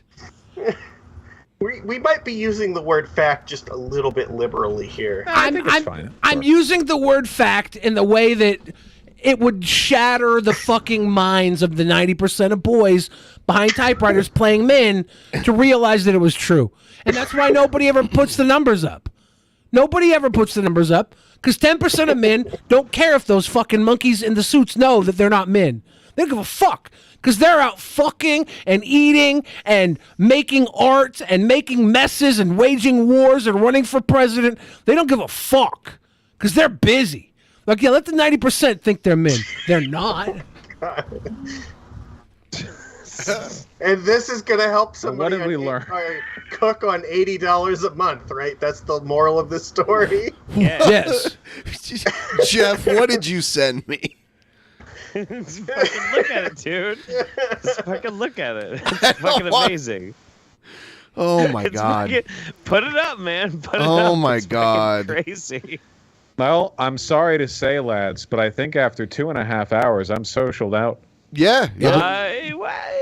It's been a delight talking with you guys. You should hit me up sooner this time, or next time, than you did this time. I feel like I haven't been on here in a while. Yeah. It's been too long. But thank you for hanging with us. Thank you for sharing. You might miss the dance segment part of the show. Oh my God. Who's dancing? Oh my God. Who's dancing? Who's dancing, Ben? Hold on. Who's dancing, Ben? This was Jeff. Blame Jeff for this being on. You know what, Jeff? No, you got to help me out here. That Let's Jeff? take another drink. Looking good, Jeff. It's not me. Drink with me. You subjected me to this. Oh shit! I'm out of booze, man. It's Jared Genesis generating This guy's like a very clip art. interesting body. I know. Isn't that incredible? Like standing from the side, every part of his body but one is like low BMI. It's pretty crazy. He's literally just generating fucking clip art out of his fucking body. It's incredible. It would take forever to explain to you everything about this guy that is just insane. Is he doing okay? He's like an He's doing bad. He's doing bad. He's doing really bad. He's choosing the wrong way. He's choosing the wrong way. He deserves to do bad. Yeah. Okay. He's made a series of deservedly. So. He's made a series of choices that you don't make these choices and have a good life. Look at his floor of his room. I think it's kind of mesmerizing, to be honest with you. Yeah, and then you remember all the times he said he would date an 8-year-old. And then you're like, it seems instead that he swallowed her. That might. Somebody get the huntsman. That is so good. We have to cut open his belly. He's pregnant. Save that girl. Save that girl. We're bringing attention to this injustice. Yeah. Well, thank you, Vaush. It's good to see you, buddy. Yeah, of course. I'm sure I'll see you in the future as well. You can always talk to me. So I'll be up in Seattle sometime like early July. So I'll hit you up sometime. Oh, easy peasy. But yeah, please do. And I look forward to coming on again. All right. All you have a wonderful day. Thank you for having me on. Thank you. Good night. Good night. Take care, everyone in your chat and mine. Go ahead and donate to them as well. I'll see you all soon. All right. Bye. Thanks. Where's the button? I don't know how Skype works. There we go. BS, I literally came into Vaush and DP's chat years ago offering a free plane ticket to go on a date with me, including you, my beautiful boy, Billy. Free date and vacation on me, anyone who wants it. Jonathan, I didn't know that was to me. Jared dances like a penguin. He dances like a penguin. That's not true. Penguins are cute. Before we wrap up, I have a few Actual Mania promos to play. And that's because tomorrow is Actual Mania, right? Yeah. Yeah. So. Jared, by the way, dances like a penguin because he learned how to dance looking for girlfriends on Club Penguin. Do we have a post show tonight? No. We have to play these promos though, because literally tomorrow is Actual Mania, baby. Yeah. True. Sign up for like what was it, $5 on Patreon to see it? Oh yeah, so as the Actual Mania commissioner, so thank you very much, Actual Mania fans. I appreciate it very much for voting me back in as commissioner. I'm really looking forward to doing the Champions Corner. I didn't get a chance to do it this month. I am very sorry. I'm about to go on fucking tour again. I'm sorry. I'm gonna be flying out to Chicago, doing Route 66 all the way down to LA. But, and this is really important, the people who are the champions of Actual Mania, the results of Actual Mania, what is it, tomorrow? Yeah, tomorrow. Yes. It's tomorrow. currency in the account. So tomorrow. Yeah. Go ahead and finish what you're. So what I wanted to say is like, so the winners that are going to be in the Champions Corner for that after tomorrow, I want to try and get with you guys on Discord, and we're gonna find a time where we're gonna do some interviews. Sorry, my bad. That was and we're gonna be able to have a time to like just like chat about like your last match, where you see you're going in the future with Actual Mania and that sort of thing. We'll put it all together, we'll record it, and then I'll give it to Ben, and Ben will put it up in whatever format he wants to do. So yeah, we'll do that. That's be great. Good idea. It'll be a lot of fun. Let's take a look at some of these promos. Let's go. It's your boy, Big Diesel here. Look, I'm going to be honest with you. My birthday is on the 27th, and I'm on the way to Chicago right now. Dr. Piss, I thank you so much for being a challenge to my reign as the kingy, but I'm not going to have any luxury of holding back my power level. Look, this whole thing is going to be on who's the better anime character, and I'm going to let you know something. Yeah, so he's the King of Games champion. He gets to choose the stipulation for the match. And if he loses, he has to send the belt to whoever he lost to. Oh, shit. Yeah. Yeah, and the stipulation, I guess, is they have to, like, be anime characters. I knew Big Diesel's a weeb, so I think he picked that. Big Diesel. Myself. I am an anime character. And you're about to see my full power. Whoa. How's everybody doing, though? I'm sweaty in the car, and I'm going to stop making this video in about 3, 2, 1, and... Hey, wait. There's some people in the chat that are some people in the chat that are saying like Big Diesel is G-Man. Have you guys ever seen like more than 2 black people? Like, what the fuck are you talking about? Like, he's way younger than G-Man. G-Man's like 50. Way younger, and Big Diesel has like 3% fucking body fat. Okay, he's cut as fuck. He's a goddamn stud muffin. All right, and G-Man is a pile of mashed fucking potatoes. If you don't understand how to like identify 2 different fucking human beings, I don't know how to help you. G-Man is also fucking insane. There is that. G-Man was actually in good shape at one time because he was running marathons and shit like that, but he wasn't. Not anymore. Not anymore. Yeah. G-Man actually told me to my face that the reason that I'm fucking atheist is that I think that I'm God.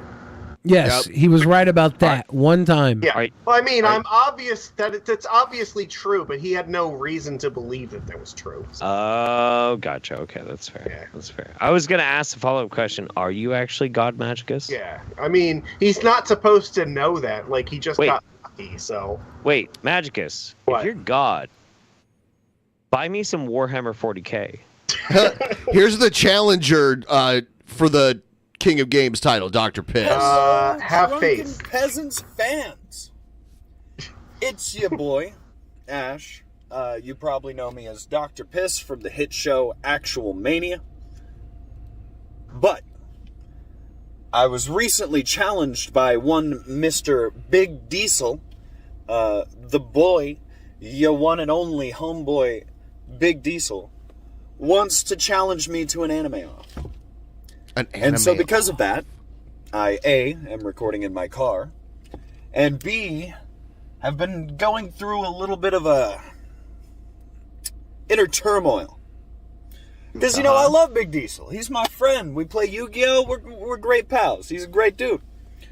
But, you know, sometimes you gotta have some tough love. So I'm bringing some tough love this Actual Mania to you, Diesel. So be ready. Because I don't think you are. Whoa. Oh, right. Oh my god. Look, I can't lie. I'm a big fucking Dr. Piss fan, and I have high hopes for this. So you know what this whole thing is telling me right now? I'm so alone. Because you're not playing Yu-Gi-Oh with Dr. Piss. No, because like, you know, we got these great fucking guys, and they're having fun. And they're like battling and everything, and they're like, yeah, and we're cool, we're friends. We play Yu-Gi-Oh, and I'm like, I can't get anybody to play any video games with me. I'm so alone. That's because you hate Diablo, and everybody else loves it. Diablo sucks. Fuck Diablo. Suck, Jeff. Fuck you. Yeah, you know what? Jeff? Jeff, you do end up hating a lot of, like, you were like, let's start an ARC server. So I started an ARC server, and you played like twice. I built a castle that was bigger than Ben. Yes. Is that true? Maybe like 3. True. We were playing on it for months and it was months years and months. ago. Yeah, I spent many hours building Philly the Bridge, and a giant bridge called Philly the Bridge. It was pretty cool. Oh yeah. I built a tower that people would just jump off. I didn't play on it, but I watched people play on it. I think I was like distracted with like a bunch of bullshit. Probably.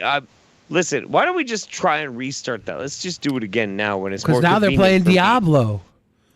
No, Diablo sucks. That's what they're playing, though. You suck. I had to pay monthly for a private server. It was Wait, why can't I find super busty fucking trans women that all want to play Guild Wars 2 with me? That'd be Good great. question. We can do that. Why can't I find terribly hot, slutty women that love steak and riding my cock? What the fuck? Yeah. It was fun playing ARC, though. I had so many crazy dinosaurs. Yeah. It was pretty great. Yeah, I built my fucking castle so tall that it literally hit the height limit in the entire game, and it like caused the whole fucking thing to lag ridiculously whenever anyone was around it. Oh, shit. Hello, friends. I'm going to be honest with you. I'm more than a little bit conflicted about this upcoming Actual Mania. You see, It's going to be a hair versus mask match. Him versus the luchador. So the loser either loses their hair or their mask. You know, I never seen that hair without the hat on it before. Kick it in the DP Discord and let people know when you are playing, and I guarantee you'll get people to game with. Whether it'll be a shit show or not, I don't know. Yeah, we were true. we were playing That's very Star true. Wars Squadrons a lot for a while there. We would get like a whole 10 people, 2 teams of 5 to play. It was I fun. wasn't intending to put my hair on the line in this match. That is some I wasn't luscious fucking intending hair. to put Luchador's mask on the line in this match either. I was throwing out ideas for what could be interesting matches in the future. All I wanted to do was have a number 1 contender match. And I thought these rather good ideas might come along later. But that wasn't good enough for the powers that be. So, when I heard about these stipulations, I made an effort to say, well, that's not what I want to do. And they said, well, you're already in. We already announced it. Oh, okay. Well, then I'll just forfeit the match. Well, if you forfeit the match, you don't get the title shot. And Star Spangled Luchador doesn't get the title shot. And that just didn't sit right with me. So, I'm putting this on the line. Well over 2 years of hair growth. Lovely ebony locks. So Big Luchador is putting a dime store Halloween mask on the line. Yeah, but then we have to look at his face. I'm not proud. Yeah, and the winner gets number 1 contender for the title. So did neither of them want to do this? What's going to happen? Well, like I thought at this actual mania? Didn't Luchador say that he didn't want to do it too? I didn't want to take Star Spangled Luchador's identity. See, some people think Lord Magicus already revealed who Star Spangled Luchador is, but Yeah, I did actually. So how could this be fair? I can't help it if the people aren't smart enough to put the pieces together, but I did tell everybody all the important stuff that they know to figure it out for themselves. So. Oh my god. I have no idea who Star Spangled Luchador is. No idea at all. Surely you have no idea. I have who no sent idea. you his I have no promos. idea. I do. I know exactly who it is. Don't say who it is if you know. It took me 3 I days. do. I know exactly who it is. Within Ben 3 Shapiro. Yeah. I mean, obviously it's Dusty the Cockatiel, so. Shit. And I'm sure if you go back and look at the promos I did over the course of our first month, you won't find any hints whatsoever to his true identity. Oh, dude, it'd be so great if Star Spangled Luchador was like literally Jim Ass. That'd be so fucking great. And the results of that investigation? Oh shit, well, that was me. You're going to have to tune in to find out. Currency in the accounts this Friday. $5 on Patreon gets you in. $7 on YouTube gets you in. If you want to know what's going to go down, you got to be there. And maybe you'll see something you ain't seen before. Oh. My taint. Woo doggies. Woo doggies. Woo doggies. We're gonna see some skin. You know what? I gotta vote for him because I love his fucking luscious locks here and I'm super jealous. But also, I need to see my fucking arch nemesis Luchador lose out there. Your arch nemesis? Yeah. But then you have to look at your arch nemesis's face. I know who he is! I already have seen his face! It's not Dusty the Cockatiel. Yeah, I know that! That's the joke! But I did actually tell everyone who he is. Nobody figured it out. Nobody knows what you're talking about. Can Dr. Piss run in on his own match? Only if there are 2 Dr. Pisses. Right. Which there might be. Yeah. Yeah. What's the plural of Dr. Piss? Dr. PP. No, it's Dr. Pissai. Dr. Pie. Dr. Pie. Yeah. Pissai. No, I like that. Yeah, Dr. Pissai. Pissai. Pissai. Dr. Piss Eye. Wait. No, listen here. I cannot fight JF Gariepe. I cannot. It won't work. Hello? It won't work. Hello? There's a reason behind it. Like, it's because he's a fucking little goblin. He's a little gremlin dude. Can you do He's that way thing? Too small. Can you do that thing? Goblin. Wait, what thing? What are you talking about? What thing? What thing? Get JF on the screen. If he's watching, maybe JF, he might call hack in. into the stream or something. You know what? I have a sneaking suspicion he's here. Hello? Excusez-moi. I heard that someone was maybe trying to challenge me to a duel. Yeah, it's Magicus. Magicus wants to challenge you to a duel. Magicus? More like magic cunt. More like magic don't. There is no way I would ever deem to try and fight the magic cunt. No way. No, that is not we. We will not be doing that right now. However,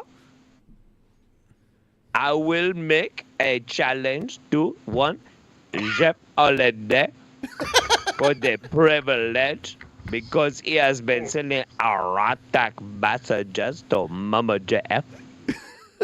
Erotic messages? Oui. What did they say? All sorts of lewd messages, such as he can pleasure her way better than what? That's true, yeah. And this is slander. There is no way no one can pleasure Mama JF as well as I could. As such, I am right there to fight one Jeff Holiday in a grudge match to death. Do you have a strategy for your fight? Oui. I will employ my French fucking martial arts.